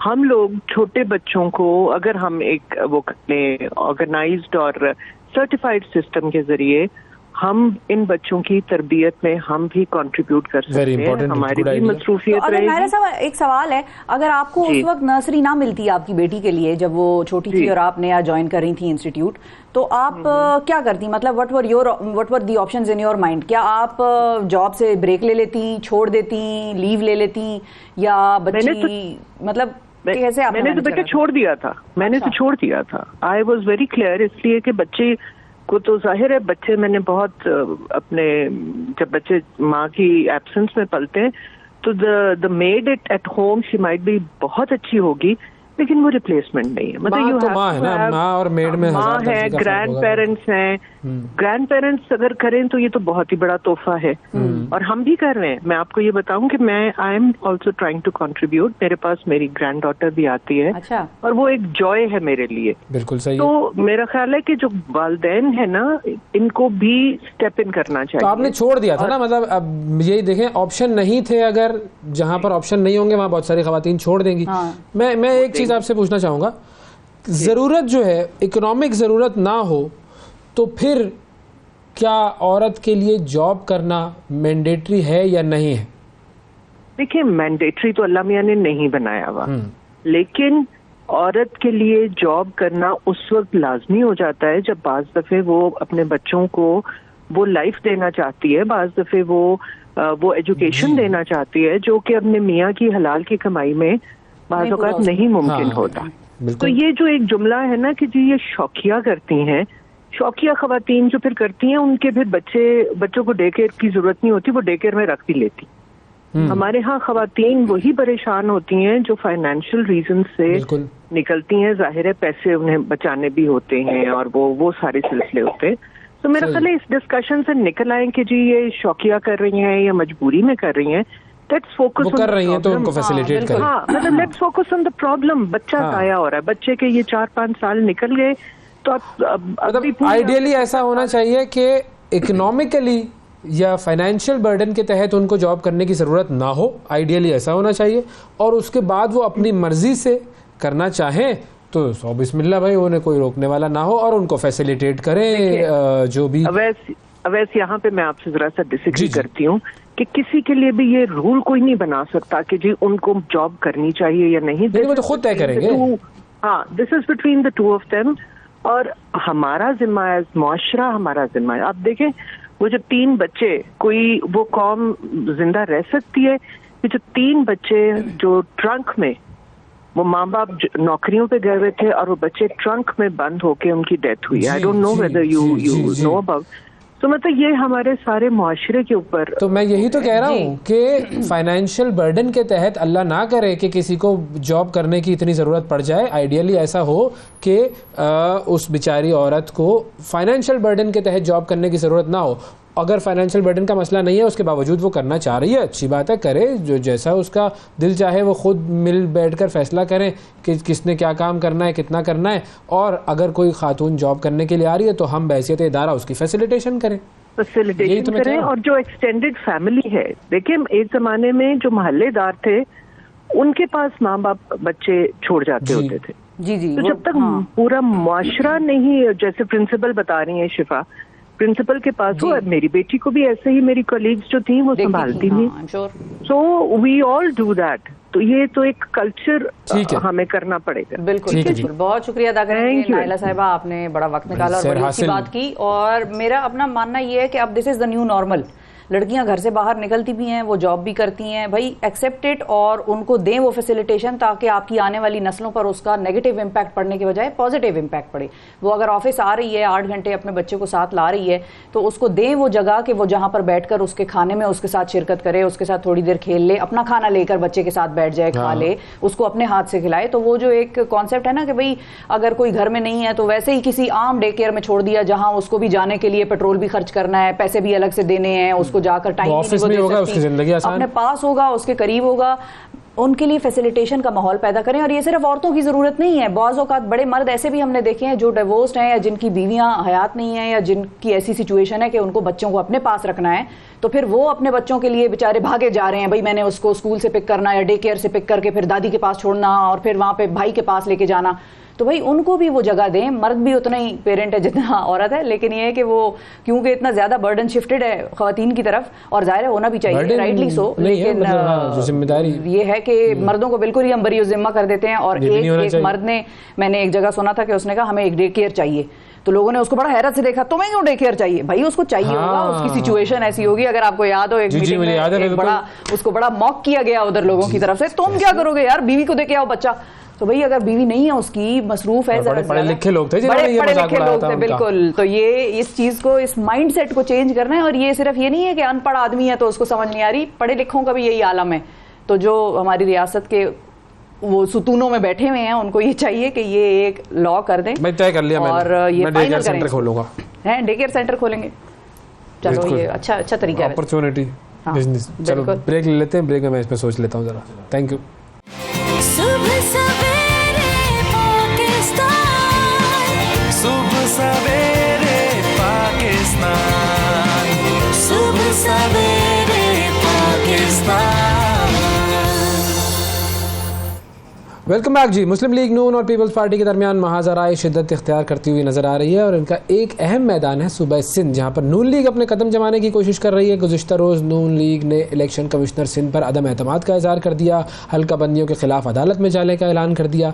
और नून लीग सिंध के जो सदर हैं, सदर जनाब बशीर मेमन साहब और खेलदास कोहिस्तानी समेत दीगर रहनुमाओं ने प्रेस कॉन्फ्रेंस में इल्ज़ाम आयद किया है कि हल्का बंदियों में पीपल्स पार्टी के तमाम फरमाइशी प्रोग्राम को पूरा किया गया है। और फिर पीपल्स पार्टी के जो रहनुमा है वो लेवल प्लेइंग फील्ड ना मिलने का शिकवा कर रहे हैं, नवाज शरीफ को लाडला करार दे रहे हैं। अब समझ में नहीं आ रहा कि इन दोनों में से कौन सच्चा है। हमारे साथ खेलदास कोहिस्तानी साहब मौजूद हैं, उनसे हम बात करेंगे। और अस्सलाम वालेकुम। वालेकुम सलाम। बहुत शुक्रिया सर, आपने वक्त निकाला। मेरा एक बेसिक सा सवाल है जो मुझे समझ में नहीं आई चीज़, कि सिंध जो है वो हमेशा से हमने देखा है कि पीपल्स पार्टी का रहा है और वो उन्हीं के पास जाता है और अभी भी उन्हीं के पास जाएगा। और जो पंजाब है उसमें हमेशा से हमने नून लीग देखी है। वो अलग बात है कि पिछले कुछ अरसे में वहाँ पर एक नई जमात मर्ज कर गई, लेकिन जिस तरह से आप लोग भी कहते हैं, बड़े कमेंटेटर्स भी ये बात मानते हैं कि नून लीग का गढ़ रहा है ना पंजाब। तो वहाँ पर अब पीपल्स पार्टी का आना, वो क्यों इस बात पे जंग करना चाह रहे हैं कि भाई हमें पंजाब में आने दो, और आप लोग क्यों खामखा बैठे बिठाए सिंध जाने की कोशिशें कर रहे हैं? जो जहाँ है वहीं बैठा रहे, जीत तो रहे हैं आप लोग अपने अपने सूबों में। जी देखें, 2008 के बाद बिल्कुल आपकी बात सही है। ये जो 15 साल है, 3 टेन्यूअर जो है पीपल्स पार्टी ने सिंध में हुक्मरानी की है। उससे पहले 97 में मुस्लिम लीग नून की हुकूमत थी और बाकी इत्तेहादियों की हुकूमतें आती रहती है। अरबाब रहीम चीफ मिनिस्टर बने, लियाकत जतोई चीफ मिनिस्टर बने, मुज़फ़्फ़र शाह साहब बने, जाम सादिक बने। ये नहीं कि सिर्फ मगर वो टेन्यूर उनको 2 साल या 1.5 साल या 3 साल मिला था। इनको 15 साल से ये सिंध पे काबिज़ है और सिंध पे हुक्मरानी कर रहे हैं। तो हम समझते हैं मुस्लिम लीग नून कौमी जमात है, हमारा भी हक़ है कि हम सिंध में जाकर अपनी हुकूमत बनाए या इत्तेहाद बनाए या अब सियासत करें। तो पीपल्स पार्टी ने 15 साल से नो गो एरिया बनाया हुआ है तमाम जमातों के लिए। जो जमातों में जैसे मुस्लिम लीग नून के लोग थे उनको ज़बरदस्ती अपनी पार्टियों में शामिल कराया गया। उसकी वजह एक ये कि ये जो 18वीं तरमीम है उसके बाद इख्तियारात सूबों के पास आ गए, पावर सूबों के पास है। तो जो सूबों में रहने वाले सियासत करने वाले वो समझते हैं कि हमें हमें जो भी कुछ मिलना है सिंध सूबे से हुकूमत से मिलना है, तो जाहिर है उसका फेज़ जो तरक्की और खुशहाली का 18 अमेंडमेंट के बाद सिंध को नहीं मिला है। सिंध की आवाम मायूस है। पंजाब में 18 अमेंडमेंट का फेज़ मिला है तरक्की, खुशहाली, गवर्नेंस की सूरत में, यहाँ पे नहीं मिला है। तो अवाम तो तंग है, मगर जो इलेक्शन लड़ने वाले जो इलेक्टेबल है यहाँ जो सियासतदान है, वो ज़्यादातर पीपल्स पार्टी ने किसी का पानी बंद करके, किसी का कुछ प्रॉब्लम करके उन्होंने अपने जमातों में शामिल कर दिए हैं। बाकी थोड़े बहुत जो बचे हैं या जो उनको भी ऐसी बदमाश पार्टी को आप लोग अपने साथ 16 महीने हुकूमत में बिठा के रखा था आप लोगों ने, तो वो उस वक्त ये बदमाशियां उनकी आप लोग उनको याद नहीं दिलाते थे कि यार ऐसा ना करो, सिंध में बुरी बात है? देखें, मैं पीपल्स पार्टी को बदमाश जमात नहीं समझता। मैं उसकी तर्ज सियासत की बात कर रहा हूँ। अच्छा। पहले ये दुरुस्तगी कर लूँ। 16 जमातों में हम बिल्कुल इकट्ठे हुए थे। तो पानी बंद करना, हम ह्यूमन राइट्स के चैंपियन हैं। को जिस नेज पे पहुंचा, जिस नेज पे ये मुल्क पहुंच गया था, हमें मुल्क बचाना था, ये हमारी प्रायोरिटी थी। कल भी हम बैठ सकते हैं, कोई सियासत में हम ये मैं नहीं कह सकता कल हम नहीं बैठ सकते। अगर हालात ने हमें मजबूर किया तो हम कल भी बैठ सकते हैं, ये सियासत का हिस्सा है। मगर उसका मतलब हरगिज़ ये नहीं है कि हम सिंध में सियासत ना करें, सिंध में अपनी जमात को मुनज़्ज़म ना करें, अपने अवाम नहीं, चारों तमाम जमातों को लिए, तमाम जमातों लगे चारों सूबे मौजूद है। नवाज शरीफ सिंध आ रहा है, पहले भी वो 2013 से पहले भी कई बार वो आए, उन्होंने कोशिश की सिंध में, मगर उतनी कामयाबी हमें नहीं मिली। अब हम दोबारा कोशिश कर रहे हैं। नवाज शरीफ साहब अनकरीब सिंध में आएंगे इसी दिसंबर के महीने में, और हम सरप्राइज देंगे पीपल्स पार्टी को सिंध में सरप्राइज देंगे। कराची में जो हमारा मैंडेट है, जो जिस तरह हम उसको वोट में कन्वर्ट नहीं कर सके, उसके लिए हमारी कोशिशें हैं। और हम समझते हैं कि इस वक्त जितनी इत्तेहादी MQM GGA से जो हमारी बातचीत हो रही है, JUIF और मुस्लिम लीग, ये सब मिलकर सिंध हुकूमत बनाने की पोजीशन में आ जाएंगे।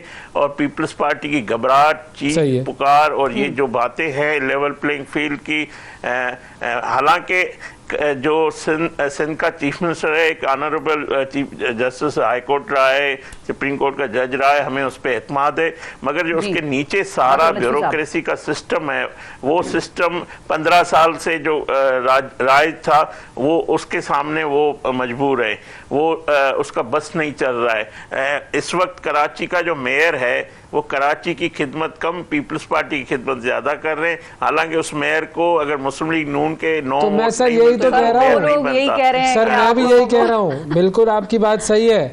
पिछले वजीर आला भी असरअंदाज हैं, कराची का मेयर भी सही नहीं है, तो ये सारी चीजें जो है उनको आप किसी एक लफ्ज में समोएंगे तो वो क्या होगी? पीपल्स पार्टी का कंडक्ट कैसा है?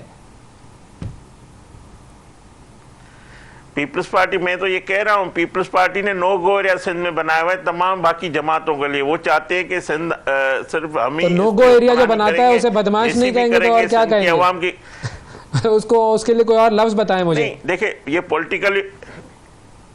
पॉलिटिकल स्ट्रेटजी है उनकी जो गलत है, मैं उस पर बात कर रहा हूँ। मैं लफ्ज बदमाश, देखे मैं 90 की सियासत नहीं करना चाहता ना हमने जो 4.25 साल ये नफरत और उसकी सियासत उसका सामना किया है, इंतशार की, वो हम नहीं करना चाहते। हम पॉलिटिकली अपना केस रखेंगे, हम दलील से बात करेंगे। मैं उसकी तर्ज हुक्मरानी पे तनकीद कर रहा हूँ, तर्ज अमल पे तनकीद कर रहा हूँ। मैं उसको बदमाश, गाली गलोच ये पीपल्स पार्टी में नहीं करूँगा, क्योंकि हम सियासी वर्कर हैं। हमारी लीडरशिप, हमारे कायद नवाज शरीफ साहब ने हमें ये नहीं सिखाया कि आप जाके इस तरह की बदमाशियाँ, इस तरह की लड़ाई झगड़े में सुल्तान राय ठीक है, सही है, ठीक है, वो कोई और लफ्ज़ कर लेते हैं, चले ठीक है, तर्ज हुकूमत सही नहीं है। अब मुझे पहले 2 चीज़ें बता दें। एक तो ये कि हल्का बंदियों में क्या प्रॉब्लम्स हो रही हैं, थोड़ा सा अगर इलेबोरेट कर देंगे तो ज़्यादा आसानी हो जाएगी, फिर मैं दूसरी चीज़ पर आता हूँ। देखें, कराची में जो देही और शहरी वोट है, तो इनको अपने मनपसंद हलकों को बनाया गया है ताकि MQM, PMLN जो उनका वोटर है उनको तकसीम किया जाए। जो हमारा हलका है 242, 243, ये तमाम हलकों में कराची से लेकर कश्मीर तक, सांगड़ में इस तरह किया गया है। इसी तरह मतलब एक UC को 3 हिस्सों में तकसीम किया गया है। जो शहरी वोटर है वो एक जगह पे है, अगर उनके वोटर नहीं है तो ये नून का वोटर है तो उसको किसी और में एडजस्ट किया गया है। तो ये सारी महारत से मैं ये कह रहा हूँ कराची मेयर हाउस जो है वो इस्तेमाल हो रहा है, सारी समरियाँ वहाँ से बनती है। वज़ीर कानून थे जो आज के हमारे मेयर है, वो आज भी वही काम कर रहे हैं जो पहले से अपनी सिंध हुकूमत के लिए करते हैं। तो जाहिर है उसकी ब्यूरोक्रेसी है, चीफ सेक्रेटरी के नीचे जो लोग हैं, आईजी के नीचे जो एसएसपीज हैं, तो वो सारे अगर आईजी चीफ सेक्रेटरी भी कुछ करना चाहे नहीं कर सकते कि क्योंकि प्यून से लेकर सारे बंदे उनको उनके लगाए हुए हैं। जो छोटे अफसर से अब बड़े अफसर बन गए, वो समझते हैं कि 15 साल से पीपल्स पार्टी है, आइंदा भी पीपल्स पार्टी आए, तो उनका अपना खौफ है। तो ये खौफ हम उनसे निकालेंगे। हम चाहते हैं कि ये जो सरकारी मुलाजम है ये सिंध सूबे के है, ये गवर्नमेंट के मुलाजम है, किसी पार्टी के नहीं है। उनको फेयर सही हुकूमत के नहीं होना चाहिए। दूसरी चीज, अब ये सारी कार्रवाइयां जो हो रही हैं इसमें इलेक्शन कमीशन और इलेक्शन कमिश्नर जो है सिंध के चीफ इलेक्शन कमिश्नर, वो भी इसमें उनका साथ दे रहे हैं। बिल्कुल, चीफ इलेक्शन कमिश्नर सिंध का जो मैं पूरे सिस्टम की बात कर रहा हूँ, वो हर जगह पे सिस्टम है। वो सिंध के चीफ इलेक्शन कमीशन ऑफिस में भी उसका सिस्टम है, वो सीएम हाउस में भी ये सिस्टम है, मेयर हाउस में भी सिस्टम है, पुलिस में भी उनका सिस्टम है, चीफ सेक्रेटरी के अंडर भी सारे ये सिस्टम चल रहे हैं। उस सिस्टम का हम जो है मुतासरीन है, सारी जमातें, एमक्यूएम, मुस्लिम लीग नून, फंक्शन लीग, हम जो चीख रहे हैं। हम कल जो तमाम पार्टियों ने अलग अलग प्रेस कॉन्फ्रेंस की, उसका मतलब यही है कि ये खराबियां हैं उसको दुरुस्त किया जाए। हम अपनी बात कह रहे हैं कि इस तरह किया जाए। हम इलेक्शन में भरपूर हिस्सा लेंगे। हम इन तमाम तहफ़्फ़ुज़ात के बावजूद हम इलेक्शन चाहते हैं और हम समझते हैं कि ये अवाम को हम मौका देते हैं कि वो फैसला करें। क्या इनकी आप जो अदालत में गए हल्काबंदियों के खिलाफ, बेरोजगारी, वहाँ पर क्या होना है? वो तो बहुत लंबा टाइम लगेगा, फिर इलेक्शन तो हो जाएंगे उससे पहले से, फैसले से पहले। देखिए अदालत हम कानून हाथ में तो नहीं ले सकते ना, हम लड़ नहीं सकते। हम कानून के सामने जाएंगे, हम अदालतों के सामने जाएंगे। हमें उम्मीद है कि हमें इंसाफ होगा, हमारे साथ इंसाफ किया जाएगा। जिन कैंडिडेट को हल्का वाइज जिनको एतराज़ आता है वो गए हैं और अभी जा रहे हैं, तो ये हमारा कानूनी हक है, वो भी हम इस्तेमाल करेंगे। मगर मैं ये कह रहा हूँ कि हम इन तमाम तहफ़्फ़ुज़ात के बावजूद भी सिंध की अवाम के पास क्या सिंध की अवाम समझती है हमारी किस्मत यही है? नहीं, वो चाहते हैं कि पंजाब जैसा सिंध बने, कराची जैसा लाहौर जैसा कराची बने, फैसलाबाद जैसा हैदराबाद बने, गुजरांवाला जैसा सखर बने। तो आए हमें मुस्लिम लीग नून को वोट दे। बाकी जो हम जमातें हम सिंध के अवाम को इंश्योर कर रहे हैं कि हम आपको तरक्की और खुशहाली देंगे। अब हम अपना प्रोग्राम लेके जा रहे हैं। नवाज शरीफ का विज़न मौजूद है, कराची हैदराबाद मोटरवे, सखर मुल्तान मोटरवे नवाज शरीफ साहब ने दिया। सखर मुल्तान हैदराबाद का संगे बुनियाद शहबाज साहब, वज़ीर आज़म शहबाज शरीफ साहब ने रखा, मगर वो करप्शन का शिकार हुआ है। सिंध के डिप्टी कमिश्नर और जो वहाँ पे सिंध का अमला था वो मलौस है और उस वजह से वो मोटरवे रुक गया। तो ये तरक्की और खुशहाली का जो सफ़र रुकता है, तो मैं समझता हूँ सिंध की अवाम को फैसला करना चाहिए। सिंध में अमन नवाज शरीफ ने दिया, सिंध में कराची में मेट्रो ऑरेंज बस नवाज शरीफ साहब ने दी।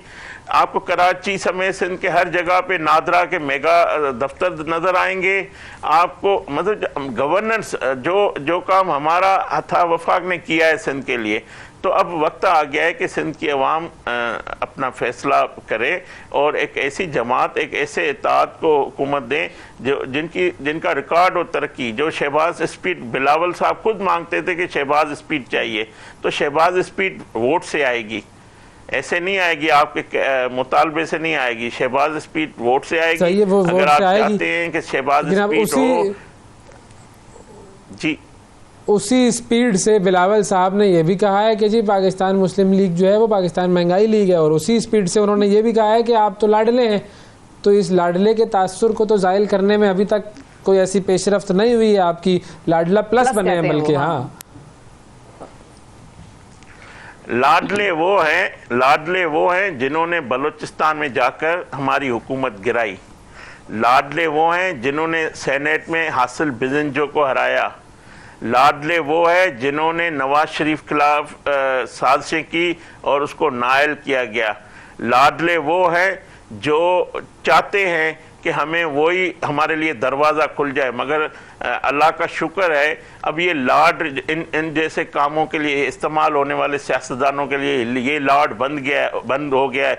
लाडला बनाएगी तो पाकिस्तान की अवाम बनाएगी, सिर्फ उसको इख्तियार है, बाकी अब किसी को इख्तियार नहीं है।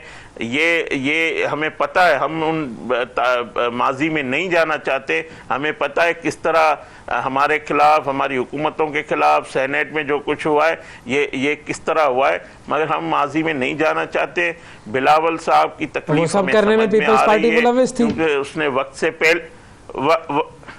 से बलूचिस्तान में पीपल्स पार्टी मुलव्वस थी, सेनेट में हासिल बिजनजो के जो शिकस्त है, ये सब हमारे पास ये रिकॉर्ड का हिस्सा है, मगर हम उसको हम आगे बढ़ना चाहते हैं। हम समझते हैं कि पाकिस्तान को इस वक्त अवाम को मौका मिला है, 8 फरवरी का पाकिस्तान की अवाम को फैसला करना है। और जो पीपल्स पार्टी का हम शुक्रगुजार भी हैं जिन्होंने ये शिकस्त तस्लीम कर लिए, बिलावल साहब ने, जो बार बार कह रहे हैं कि नवाज शरीफ साहब चौथी दफ़ा वज़ीर आज़म बन रहे हैं। हाँ, बिल्कुल पाकिस्तान की अवाम चाहती है कि हमारे जो मसाइल है उनका हल हो। उसका एक ही लीडर है और मसीहा वो समझते हैं नवाज शरीफ साहब को, तो वो नवाज शरीफ साहब को वज़ीर आज़म बनाएंगे। पाकिस्तान की अवाम बहुत शुक्रिया अदा करेंगे। खिलदास कोस्तानी साहब हमारे साथ मौजूद थे और पीपल्स पार्टी के हवाले से जो रिफ्ट चल उसके हवाले से बात हो रही थी। नाज़रीन, वक्फा लेते हैं, वक्फे के बाद दोबारा मुलाकात करेंगे, हमारे साथ रहिएगा। सुबह सवेरे पाकिस्तान, सुबह सवेरे पाकिस्तान, सुबह सवेरे पाकिस्तान। वेलकम बैक जी। इंसानी जिस्म को मुख्तलिफ किस्म के विटामिन्स की, मिनरल्स की ज़रूरत होती है और इसके लिए मल्टी विटामिन सप्लीमेंट्स हों या प्रोटीन शेक्स हों, आजकल बड़ा चल रहे हैं और पूरी दुनिया में ये इनका इस्तेमाल एक मामूल की बात है। लेकिन अब डॉक्टरों ने रिसर्च करके ख़बरदार किया है कि इन सप्लीमेंट्स के बायस ये जो मल्टी विटामिन की गोलियाँ, कैप्सूल्स, टैबलेट्स हम लेते हैं, इनसे मोजी मर्ज कैंसर लाहक हो सकता है लोगों को। और जदीद तहकीक भी सप्लीमेंट्स के बायस कैंसर होने के शवाहिद सामने ला रही है। बरतानिया में मुकीम माहिर सरतान डॉक्टर मोहम्मद मुनीब खान जो हैं, उन्होंने खबरदार किया है कि इनके बायस कैंसर जो है वो लाहक होने के इम्कानात 30% बढ़ जाते हैं। और इसलिए इन सप्लीमेंट्स पर भी बेसिकली इन जिस तरह से वो सिगरेट की डबिया पे लिखा होता है ना कि वार्निंग दी होती है, इन सप्लीमेंट्स के डब्बों पे भी वार्निंग लिखी होनी चाहिए। और उनका कहना यह है कि विटामिन के उसूल के लिए कुदरती ज़राए सबसे बेहतर हैं, तो अपनी ग़िज़ा में इस चीज़ को शामिल करें। मल्टी विटामिन की गोलियां लेने के ये हक में नहीं है। हमारे साथ डॉक्टर मोहम्मद मुनीब खान मौजूद और इनकी एक किताब भी है जो कि इसी कैंसर के हवाले से, उस पर भी हम बात करेंगे। और ये विटामिन सप्लीमेंट्स कितने खतरनाक हैं ये हम इनसे जानेंगे। अस्सलाम वालेकुम डॉक्टर साहब। वालेकुम अस्सलाम व रहमतुल्लाहि व बरकातुहू। कैसी हैं आप शिफा, कैसे हैं आप ओवैस? बिल्कुल ठीक सर, थैंक यू, बहुत शुक्रिया प्रोग्राम के लिए वक्त निकाला आपने। थोड़ा सा अगर हमें गाइड करें भाई, ये तो बड़ी कॉमन सी नॉर्मल सी चीज़ है, सारी दुनिया इस्तेमाल करती है, मल्टी वाइटामिन और ये जो सप्लीमेंट्स, हाँ सब, ये विटामिन डी और ये सारी चीज़ें। प्रॉब्लम आ गई सर अब अचानक से? पहली बात तो यह है कि हमारे यहाँ आजकल के दौर में इंसानों को ग़िज़ाइयत की कमी नहीं रही। हमारे पास बहुत भरपूर ग़िज़ा है, हम अंडे, गोश्त, दूध, हर चीज़ मुयस्सर है। और इसके अलावा फल फ्रूट भी मुयस्सर है और इनके अंदर मल्टी विटामिन पाए जाते हैं, हर किस्म के विटामिन पाए जाते हैं। और हमारे जिस्म को जितनी ज़रूरत है उससे ज़्यादा हमें खुराक में मिल जाते हैं। अब ये जो सिंथेटिक विटामिन हैं, इनके अंदर बहुत बड़ी मिकदार होती है विटामिन की, जो कि हमारे जिस्म की ज़रूरत से बहुत बढ़ के होती है। और जब आप मुनासिब ग़िज़ा खा रहे हैं, जो कि आजकल की अक्सरियत आबादी खा रही है, उसके साथ इनका लेना ख़तरनाक इसलिए है कि इनमें से कुछ तो ऐसे हैं जो जिस्म की चर्बी में जमा हो जाते हैं और उनकी मिकदार अगर बढ़ जाए तो जिस्म को नुकसान देते हैं। मसलन विटामिन डी जो है, अगर ये जिस्म में ज़्यादा हो जाए तो एक कैफियत है जिसका नाम है हाइपर विटामिनोसिस डी। इसमें आपके जिगर, लिवर और किडनीज, गुर्दों को नुकसान पहुंच सकता है और बच्चों में जहनी नशोनुमा कम हो सकती है। लेकिन इस चीज़ की कोई एहतियात नहीं की जाती। मैं ये कहता हूं कि आप विटामिन ज़रूर इस्तेमाल करें, मल्टी विटामिन इस्तेमाल कीजिए। अगर आपके जिस्म में कमी है, अपने विटामिन के लेवल चेक कीजिए, जितनी कमी है उसके मुताबिक डॉक्टर आपको मल्टी विटामिन दे, और जब वो कमी दूर हो जाए 2-3 माह बाद दोबारा रीचेक करें। उसके बाद आप ग़िज़ा के ज़रिए अपनी ज़रूरियात पूरा करें। पुराने वक्तों में अवैस आप तो पुराने वक्तों के वैसे नहीं हो, लेकिन पुराने वक्तों में शायद आपने सुना हो कि हुक्मा मल्टीविटामिन बनाते थे जिनको कुश्ते कहा करते थे, और ये कुश्ते हर एक को रोजाना बाकायदगी से नहीं। औरतें जब वो होती हैं, प्रेग्नेंट होती हैं, बच्चा पैदा होता है, तो मेरे ख्याल में पनीरी बनाने का रवाज भी है शिफा हमारे यहाँ, लेकिन वो पनीरी रोजाना नहीं खिलाई जाती हर औरत। बिल्कुल बिल्कुल। तो जब एक बच्चा ग्रो कर रहा हो, एक पहलवान या एथलीट जिम जा रहा हो, एक औरत प्रेग्नेंट हो या दूध पिला रही हो बच्चे को, फिर उसकी विटामिन की ज़रूरियात ज़्यादा होती हैं। लेकिन मेरे जैसा बंदा जो डेस्क वर्क करता है और बैठ के, बिल्कुल उसमें ना सिर्फ कि कैलोरीज कंट्रोल होनी चाहिए, विटामिन भी कंट्रोल होने चाहिए। और 1985 से मुख्तलिफ ट्रायल्स हुए जिसके अंदर बार बार ये नजर आया कि विटामिन जो सिंथेटिक मसनूई मल्टीविटामिन है, इनके इस्तेमाल से नंबर 1 फायदा कोई नहीं हो रहा, नंबर 2 नुकसान होने का अंदेशा काफ़ी है, और नंबर 3 कई ट्रायल्स में कैंसर के जो इम्कानात थे वो बढ़ गए। और एक ट्रायल में जिसको मैंने ख़ास तौर पे कोट किया है, 30% तक। अच्छा सर, ये एक्सप्लेन करें जी। जी जी, बढ़ गए, बिल्कुल। ये बताएं कि वाकई इनसे कोई फ़ायदा नहीं होता, अगर कोई कमी में भी ले रहा हो या अगर अदरवाइज ले रहा है, कमी नहीं है लेकिन वो ले रहे हैं, तो इससे कोई फ़ायदा कोई नहीं है? मुख्तलिफ किस्म के मल्टीविटामिन है, कुछ का कोई फ़ायदा नज़र नहीं आया। विटामिन सी जो है वो जब आप सिंथेटिक इस्तेमाल करते हैं तो उससे कोई भी भला नहीं होता। अगर आप उसको कुदरती तौर पे इस्तेमाल करें, मसलन सिरका है, विनेगर, तो उससे फ़ायदा है। जो आर्टिफिशियल विटामिन सी है वो बहुत जल्दी डी नेचर हो जाता है, उसके जो तरकीब है, कीमियाई स्ट्रक्चर है, वो ख़राब हो जाता है, ज़रा से भी उसको हीट पहुँचे, धूप लगे। तो जब हमारे पास बोतलों में और गोलियों में बंद होके आता है तो उसके अंदर तासीर ख़त्म हो चुकी होती है। लेकिन विटामिन सी हर चीज़ में झोंका जाता है क्योंकि ये एस्कॉर्बिक एसिड है और बहुत अच्छा प्रिजर्वेटिव है। ये किसी भी प्रोडक्ट की शेल्फ लाइफ बढ़ा देता है। अच्छा। तो सिर्फ और सिर्फ चीज़ों को प्रिजर्व करने के लिए उनमें धड़ाधड़ विटामिन सी जूस में भी डाला जा रहा है, हर जगह डाला जा रहा है। मुझे और आपको लगता है कि हमारी सेहत का बहुत ख्याल है फूड इंडस्ट्री को, ऐसी कोई बात नहीं। उनको पहले अपनी प्रोडक्ट की शेल्फ लाइफ का ख्याल है। और ये जितने प्रिजर्वेटिव्स हम इस्तेमाल करते हैं ना, मैंने अपनी किताब में भी और अपने यूट्यूब चैनल पे भी किलिंग कैंसर काइंडली में इसका बार बार जिक्र किया है कि ये जो प्रिजर्वेटिव्स हैं, ये जो खाने को प्रिजर्व करके रखने वाले केमिकल्स हैं, इनसे खाने की शेल्फ लाइफ तो बढ़ जाती है लेकिन इंसान की लाइफ एक्सपेक्टेंसी कम हो जाती है और ये बहुत खतरनाक है। अच्छा, ये बताइए कि अब इसकी जो एक तो विटामिन की गोलियां आपने बता दी, ठीक है, चले इसको आप ना इस्तेमाल करें, इससे कैंसर बढ़ सकता है। जो प्रोटीन शेक्स वगैरह हैं, क्या वो भी यही काम कर रहे होते हैं? उनके अंदर भी प्रिजर्वेटिव्स हैं, उनके अंदर भी एडिशनल विटामिन डाले जाते हैं, उनके अंदर दूध का पाउडर डाला जाता है, वे प्रोटीन, और दूध के अंदर ग्रोथ फैक्टर्स होते हैं क्योंकि दूध का मकसद ये है कि एक बछड़े को भैंसा बनाना है। तो जाहिर है एक बच्चे को बड़ा बनाना है, बड़ा इंसान बनाना है, तो उसके लिए ग्रोथ फैक्टर बहुत है। अब यहाँ मसला यह है कि हमारे जिस्म में कैंसर सेल पैदा होते रहते हैं लेकिन जिस्म उन्हें मार देता है। अब अगर उन कैंसर सेलों को बेतहाशा ग़ज़ा, विटामिन, ग्रोथ फैक्टर दिए जा रहे हैं, धड़ाधड़ प्रोटीन दिए जा रहे हैं और हम उनको इस्तेमाल नहीं कर पा रहे, तो वो कैंसर सेल तेज़ी से बढ़ते हैं और जिस्म का जो दिफाई निज़ाम है कैंसर को मारने वाला, वो अपनी सलाहियत, अपनी लिमिट को पहुंच जाता है और कैंसर सेल की तादाद उससे बढ़ती है। तो जब जिस्म के कैंसर सेल मारने की जो निज़ाम है उसकी सलाहियत कम हो जाए और कैंसर सेल ज़्यादा हो जाए तो फिर कैंसर बच जाता है। और इसी वजह से कैंसर ज़्यादा से ज़्यादा हो रहा है आजकल की दुनिया में। हम मखलूक है अल्लाह की बनाई हुई जिसने खुराक की कसरत से बीमारियां पैदा कर दी, मोटापा, टाइप 2 डायबिटीज़ और इसके अलावा कैंसर के बढ़ के हुए इम्कानात। बाकी दरिंदों, परिंदों, चौपायों, आबी मखलूक में आपको ये चीज़ें नज़र नहीं आएंगी। इंसान एक ऐसी अजीबो गरीब मखलूक है जिसने इतना ज़्यादा खुराक हासिल कर ली है, इतना ज़्यादा खा लिया कि अब हमें खुराक की कसरत से बीमारियां होनी शुरू हो गई। सर, अब ये बताएं कि कौन कौन से ऐसे विटामिन हैं जो कि कैंसरस साबित होते हैं या जिनको कि हम ना लें अनलेस कोई बहुत डायर नीड है, मिसाल के तौर पे, और कौन से ऐसे हैं जो आराम से कुछ हल्का फुल्का लिए जा सकते हैं? हल्का, क्योंकि विटामिन डी के बारे में कहते हैं कि किसी में नहीं जमा होती और जाहिर है वो सूरत से भी उस तरह से लोगों को अब आजकल नहीं मिलती, तो वो तो बड़ा आम है लोगों को कह देना डॉक्टर्स का कि इंजेक्शन पी लिया करें। तो बताइए सर।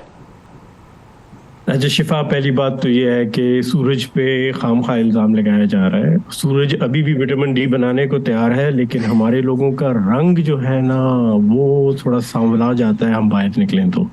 हमारे लोग धूप में निकलते नहीं। सर यूवी रेज भी तो खतरनाक है। हाँ बिल्कुल है, 10 और 2 बजे के दरमियान इस टाइम पे नहीं निकलना चाहिए। उसके अलावा बल्कि कुछ लोग कहते हैं 3-4 बजे तक भी एहतियात कर लें, लेकिन उसके अलावा सुबह सवेरे फजर के बाद 9-10 बजे तक, शाम को धूप में निकलना। और हम अगर निकलते भी हैं तो अब हमारी ख्वातीन और हजरात भी शायद इतनी ज़्यादा वो लगाते हैं, सनस्क्रीन लगाते हैं कि बेचारा सूरज कोशिश के बावजूद आपके स्किन में विटामिन डी नहीं बना पाता। विटामिन डी के ज़्यादा मिकदार होना बहुत नुकसानदेह है। Hyper vitaminosis D is very dangerous. और मैं हर एक को ये कहता हूँ, मैंने कई ऐसे मरीज पाकिस्तान में देखे हैं जिनके कैल्शियम लेवल बढ़ गए, विटामिन डी लेवल बढ़ गए, वो सप्लीमेंट खाए जा रहे हैं। डॉक्टर कहता है कोई ज़रूरत नहीं जी टेस्ट करने की, बस खा लें विटामिन डी। वो अपनी फीस तो कम नहीं करेगा, आपके टेस्ट के पैसे इसलिए बचा रहा है कि उसकी लेबोरेटरी से हो नहीं रहे। आप विटामिन डी लेवल चेक करवाएं, अगर कम है तो उसकी मुनासिबत से विटामिन डी सप्लीमेंट लें, और जब वो कमी पूरी हो जाए तो छोड़ दें, फिर खुराक से उसको पूरा करें। दुनिया में सबसे ज़्यादा विटामिन डी की कमी इस वक्त सऊदी अरेबिया में है। वहाँ के लोग सिर्फ रात को बाहर निकलते हैं गर्मी की वजह से, और एयर कंडीशन कार्स में बैठे रहते हैं दिन को, एयर कंडीशन ऑफिसेज में बैठते हैं। तो हमारा लाइफस्टाइल ऐसा हो गया है जिससे विटामिन डी की कमी होती है। विटामिन डी जो है उसके ऊपर जो अभी तक ट्रायल किया उसमें ना इसका कोई फायदा नजर आया है और ना ही इससे कैंसर के मामले में कोई नुकसान नजर आया है, लेकिन इससे हाइपर विटामिनोसिस डी, गुर्दों, जिगर के नुकसानात और जहनी नशोनुमा पे फर्क देखा गया है। अब मल्टी विटामिन जो है ना उसमें हर किस्म का विटामिन झोंका होता है। आप विटामिन डी की बात करते हो, आपका कुकिंग ऑयल ऑलरेडी फोर्टिफाइड है, उसमें विटामिन डी डला हुआ है। आपके आटे में already vitamin B, iron, thiamine डला है। आपके सॉल्ट के अंदर ऑलरेडी आयोडीन और बाकी चीज़ें ऐड की गई हैं।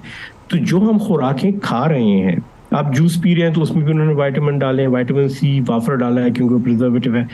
तो विटामिन की गोलियां खाए बगैर भी मेरी और आपकी डाइट में इतने ज़्यादा सिंथेटिक मल्टीविटामिन्स हैं कि उसके ऊपर मज़ीद गोलियां लेना जो है ना वो जिस्म में उनकी मिकदार को बहुत बढ़ा देता है। मैंने तो ऐसे ऐसे ड्रिंक्स देखे हैं जिनमें आपकी योमिया जो मिकदार चाहिए विटामिन की, रिक्वायर्ड डेली अलाउंस, उससे 500 से 1000 गुना ज़्यादा विटामिन डाले गए, और ये आपके कैंसर के सेल्स को बढ़ने में मदद देती है। जी बहुत शुक्रिया अदा करेंगे जी। हमारे साथ डॉक्टर मुनीब खान साहब हमारे साथ मौजूद थे। एक वक्फा लेते हैं।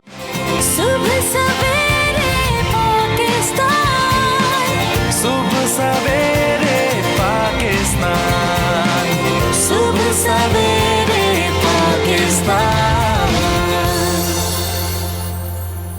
वेलकम बैक जी। अब बात करते हैं पाकिस्तानी टैलेंट की, और एक बहुत ही ज़बरदस्त टैलेंटेड इंडिविजुअल से हम आपकी मुलाकात करवा रहे हैं। ये है जी मोहम्मद अयूब साहब, जो कि व्हील चेयर टेनिस के माहिर हैं। बड़े गैर मामूली कारनामे इन्होंने सर अंजाम दिए हैं और बैनुल-अक़वामी टूर्नामेंट्स में ख़ुद को मनवाया है, और कराची से इनका ताल्लुक़ है और कैंटोनमेंट बोर्ड में मुलाजमत करते हैं, लेकिन साथ ही साथ ये व्हील चेयर टेनिस के बेहतरीन खिलाड़ियों में शामिल हैं। और बड़ी बात यह है कि ये ऐसे ही दूसरे खिलाड़ियों के लिए जिनको व्हील चेयर पर टेनिस खेलनी होती है व्हील चेयर भी बनाते भी हैं। Special wheelchair. क्या बात है जी। अस्सलाम वालेकुम मोहम्मद अयूब साहब। वालेकुम अस्सलाम। सर सबसे पहले तो अगर थोड़ा सा आप हमें गाइड कर दें कि आप व्हील चेयर पर कब और किस तरह आए, थोड़ा सा अगर बैकग्राउंड पता चल जाए हमें। जी बिल्कुल। मैं जब मैं जब मेहरान स्कूल में पढ़ता था मीतो खास के अंदर, तो वहाँ पर मैं व्हीलचेयर का कोई कॉन्सेप्ट नहीं था। व्हीलचेयर मतलब हम लोग स्कूल में इसी तरह से फ्लोरिंग करते हुए चलते रहते थे। फिर उसके बाद हमें जब आज से हमें पता चला कि व्हीलचेयर के ऊपर मूविंग होती है, किया जाता है, तो फिर हमने व्हीलचेयर को मतलब यूज़ करना स्टार्ट किया। फिर व्हीलचेयर को यूज़ करने के बाद फिर हमने जब स्पोर्ट्स में एंट्री करी। स्पोर्ट्स तो मैं 91 से खेलता हुआ आ रहा हूँ। फिर उसके बाद हमने 2000 में इसको प्रॉपर तरीके से स्टार्ट किया व्हीलचेयर के ऊपर। व्हीलचेयर के ऊपर क्रिकेट को हमने स्टार्ट किया था व्हीलचेयर के ऊपर। तो फिर उसके बाद हमारी ये व्हीलचेयर चलाने की फिर क्रिकेट से आप टेनिस की तरफ आए, और टेनिस में आप कौन कौन से मुकाबलों में हिस्सा ले चुके हैं, क्या क्या जीता है आपने? जी बिल्कुल, डोमेस्टिक टूर्नामेंट तो कराची के पाकिस्तान के जो टूर्नामेंट्स हैं उसमें काफ़ी टूर्नामेंट्स में मैंने हिस्से लिए हैं और काफ़ी मैंने विन किए हैं टूर्नामेंट्स। इसके अलावा अभी मैं हाल ही में पिछले साल थाईलैंड जाके आया हूँ, एशियन उसमें थाईलैंड के टूर्नामेंट खेलने गया था। अच्छा, टेनिस का ही। जी क्या बात है, जबरदस्त। और अच्छा ये बताएं कि दोनों खेलों में ज्यादा अच्छा आपको, ज़ाहिर टेनिस तो आप खेल रहे हैं, जीत रहे हैं, लेकिन क्रिकेट भी आपने खेला, दोनों में से मुश्किल कौन सी लगी चीज? मुश्किल ये टेनिस है, क्योंकि टेनिस में एक मतलब कंटिन्यू उसको रनिंग करनी होती है, व्हीलचेयर को मूव करना होता है और उसमें हाजिर दिमाग एनी टाइम रखना होता है। क्रिकेट में तो इस तरह जब बॉल आएगा तो उसी के पीछे वो प्लेयर फील्डर भाग सकता है, लेकिन इसके टेनिस में तो सिर्फ 2 प्लेयर होते हैं सामने और मैं, तो उसी हिसाब से फिर खेलना पड़ता है, तो मुझे टेनिस मुश्किल लगी है। तो बिल्कुल सही है। अच्छा, अब आ जाते हैं उसकी तरफ के आप लोगों को अपने जैसे जिनको ज़रूरत होती है उनके लिए स्पेशल व्हीलचेयर्स बनाते हैं और फराहम करते हैं। ये क्या स्पेशल व्हीलचेयर क्या होती है? हाँ। क्योंकि क्या टेनिस खेलने के लिए कोई स्पेशल व्हीलचेयर होती है? आम व्हीलचेयर और टेनिस व्हीलचेयर में कोई फ़र्क होता है क्या? जी बिल्कुल, ये जो टेनिस की व्हीलचेयर होती है इसके व्हील जो बड़े वाले होते हैं वो थोड़े से टेपर में होते हैं, मूव थोड़े से टेढ़े किए जाते हैं ताकि वो व्हीलचेयर गिरे नहीं। इसका एक स्पेशल एक व्हील पीछे होता है, 2 व्हील आगे लगाए जाते हैं, यानी कि टोटल 5 या 6 व्हील पे ये व्हीलचेयर तैयार होती है। इसमें व्हीलचेयर गिरने के चांसेस बहुत कम होते हैं। जो एक नॉर्मल व्हीलचेयर होती है वो मतलब मूव करने में वो गिर सकती है, इसी वजह से इसको स्पेशल व्हीलचेयर टेनिस के स्पेशल तरीके से तैयार की जाती है। इसको तो ये आप किस तरह बनाते हैं और ये क्या कोई एक स्पेसिफिक मॉडल है जिसको देख के बनाया जाता है? जी बिल्कुल, माशाल्लाह गूगल के ऊपर काफ़ी ऐसे सैंपल मौजूद हैं जिनको हम देख के व्हीलचेयर बना सकते हैं। तो फिर मैंने एक डिज़ाइन किया था अपने हिसाब से, एक मुझे डिज़ाइन नज़र आया था तो उसको मैं देखते हुए अपने लिए एक व्हीलचेयर डिज़ाइन की थी। फिर वो व्हीलचेयर तो वैसे मैनुअल थी, लेकिन स्पोर्ट्स के सिर्फ क्रिकेट के हवाले से वो परफेक्ट थी, टेनिस उस पर नहीं खेली जा सकती थी। फिर मैंने वो अपने लिए बनाई थी व्हीलचेयर जो मैं यूज़ कर रहा हूँ। फिर उसके बाद मैंने कहा कि जब मेरा टेनिस से ताल्लुक़ जोड़ा तो फिर मैंने टेनिस के लिए व्हीलचेयर मैंने देखी, क्योंकि चाइना से व्हीलचेयर आई हुई थी, चाइना से व्हीलचेयर हमने इंपोर्ट करवाई थी, उसी का ही एक सैंपल तैयार करना था, जो कि खालिद रहमानी साहब जो कि टेनिस के प्रेसिडेंट है, उन्होंने मुझे ये ऑर्डर दिया, मुझे कहा था कि ये आप व्हीलचेयर तैयार कर सकते हैं। मैंने कहा जी हाँ बिल्कुल मैं ये व्हीलचेयर तैयार कर सकता हूँ। तो फिर मैंने वो व्हीलचेयर उसी बिल्कुल सेम वही डिज़ाइन मैंने तैयार किया है। तो माशाल्लाह काफ़ी प्रमोट किया उसी डिज़ाइन का। फिर इसके बाद अब आहिस्ता आहिस्ता मैं व्हीलचेयर तैयार कर रहा हूं। इस डिज़ाइन के अलावा अगर किसी की और कोई स्पेशल नीड हो व्हीलचेयर से तो वो भी आप उनको बना के देते हैं या बस इसी खास डिज़ाइन पर ही आप व्हीलचेयर बनाते हैं? नहीं, व्हीलचेयर में कोई भी डिज़ाइन हो मैं इंशाल्लाह कंप्लीट कर देता हूँ, बना देता हूँ, इसमें कोई वो नहीं है। और इसके अलावा जिसकी जो नीड होती है उस हिसाब से उसको तैयार की जाती है। अच्छा, अब मुझे ये बताएं कि लोग आपसे कैसे कांटेक्ट कर सकते हैं अगर उन्हें खेलों की तरफ जाना और ये स्पेशल व्हीलचेयर की ज़रूरत हो? जी बिल्कुल, अगर मुझसे रब्ता करना चाहे तो मेरा कॉन्टेक्ट नंबर भी मैं आपको दे देता हूँ, व्हाट्सअप नंबर भी मैं आपको दे देता हूँ। और इसके अलावा मेरा फेसबुक है, मोहम्मद अयूब खान के नाम से फेसबुक आईडी है, उस पर मुझसे रब्ता कर सकते हैं।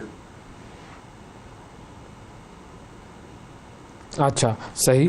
और अब आप ज़रा जो काम कर रहे हैं जिन लोगों के लिए जिनसे आपने जिन्होंने आपसे व्हीलचेयर्स बनवाई ली, थोड़ा सा उसमें ही बताइए कि क्या वो लोग मतलब उनकी नीड्स क्या होती हैं और लोगों को ये जो नॉर्मल व्हीलचेयर्स हैं उसके बजाय स्पेशल व्हीलचेयर्स की तरफ क्यों आना चाहिए? किन किन कामों में ये मदद देती है स्पोर्ट्स के अलावा?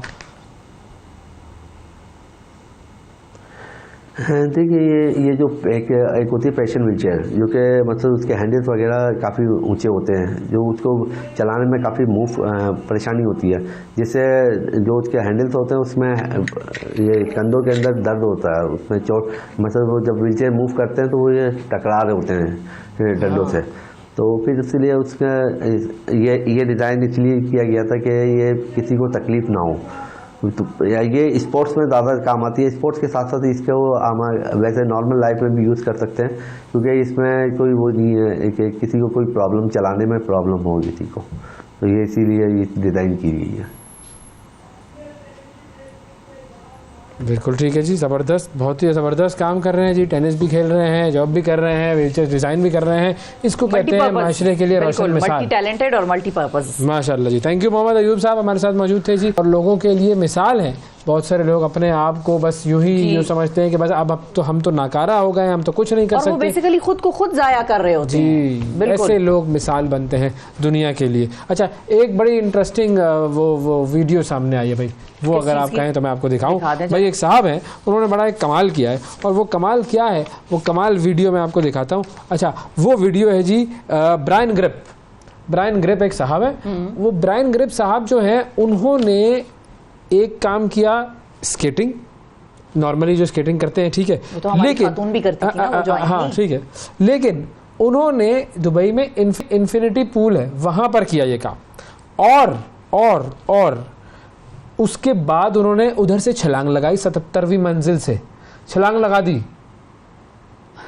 सही बता रहा हूँ मैं, इंस्पायर हूँ ऐसी शख्सियत से। आप, मैं क्यों इंस्पायर हूँ, क्यों खामा छलांग लगाऊं, बताएं। उन्होंने आप तो चाहते यही है, पैराशूट पहन के छलांग लगाई थी। अच्छा, okay। ये मुजाहरा देखें जरा, वीडियो देखें, ये क्या किया है उन्होंने। ये आए और ये छलांग लगाई, और ये जो छलांग लगाई है इन्होंने, अब देखें कि ये किस तरीके से ये जरा घूमते घामते हुए, ये देखें, ये 77वीं मंजिल से बेसिकली ये इन्होंने एक रिकॉर्ड कायम किया है।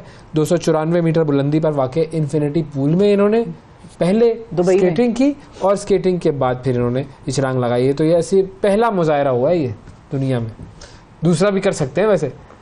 बड़ी ट्रेनिंग चाहिए होगी। हाँ, वो ट्रेनिंग चाहिए होगी। और ये पानी पे तो जो उन्होंने वो चला दिया ना, जो अपना स्केटिंग टाइप चीज, हाँ, तो असल तो कहानी वो भी कोई कम चीज नहीं है जो ये जबरदस्त काम किया। ये देखे ना कितना खूबसूरती से।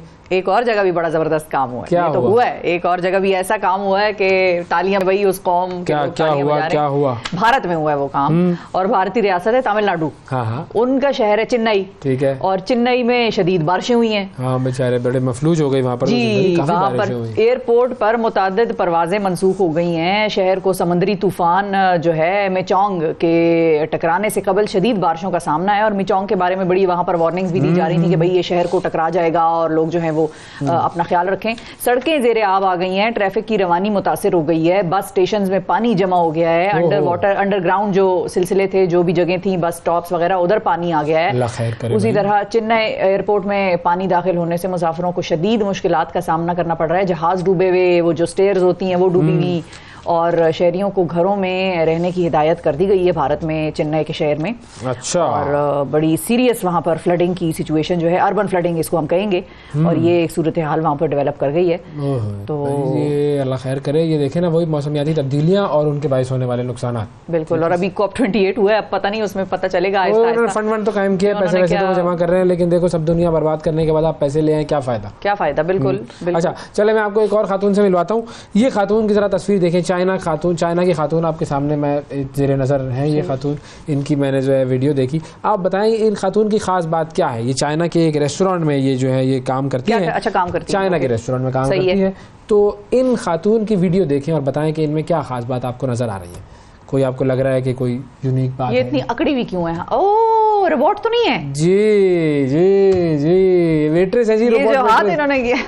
हाँ, क्या बात है, काम पूरा कर रही है ये। मैडम का नाम क्या है, नाम तो बताएं। ये देखें, ये मैडम जो है इन दिनों तकरीबन ये चाइना में जो है वो काम कर रही हैं। अच्छा। और इनका नाम ये बेसिकली एंड्रॉयड वो है, क्या नाम है, एंड्रॉयड वेट्रेस। ओके, ठीक है जी। तो आर्टिफिशियल इंटेलिजेंस बेस्ड ये रोबोट है, और चाइना के एक रेस्टोरेंट में ये है वेट्रेस के तौर पे ये काम कर रही हैं। बिल्कुल रोबोट है, नहीं है, लेकिन बड़ा सफाई से बनाया गया है इनका जो सारा चेहरा वगैरह।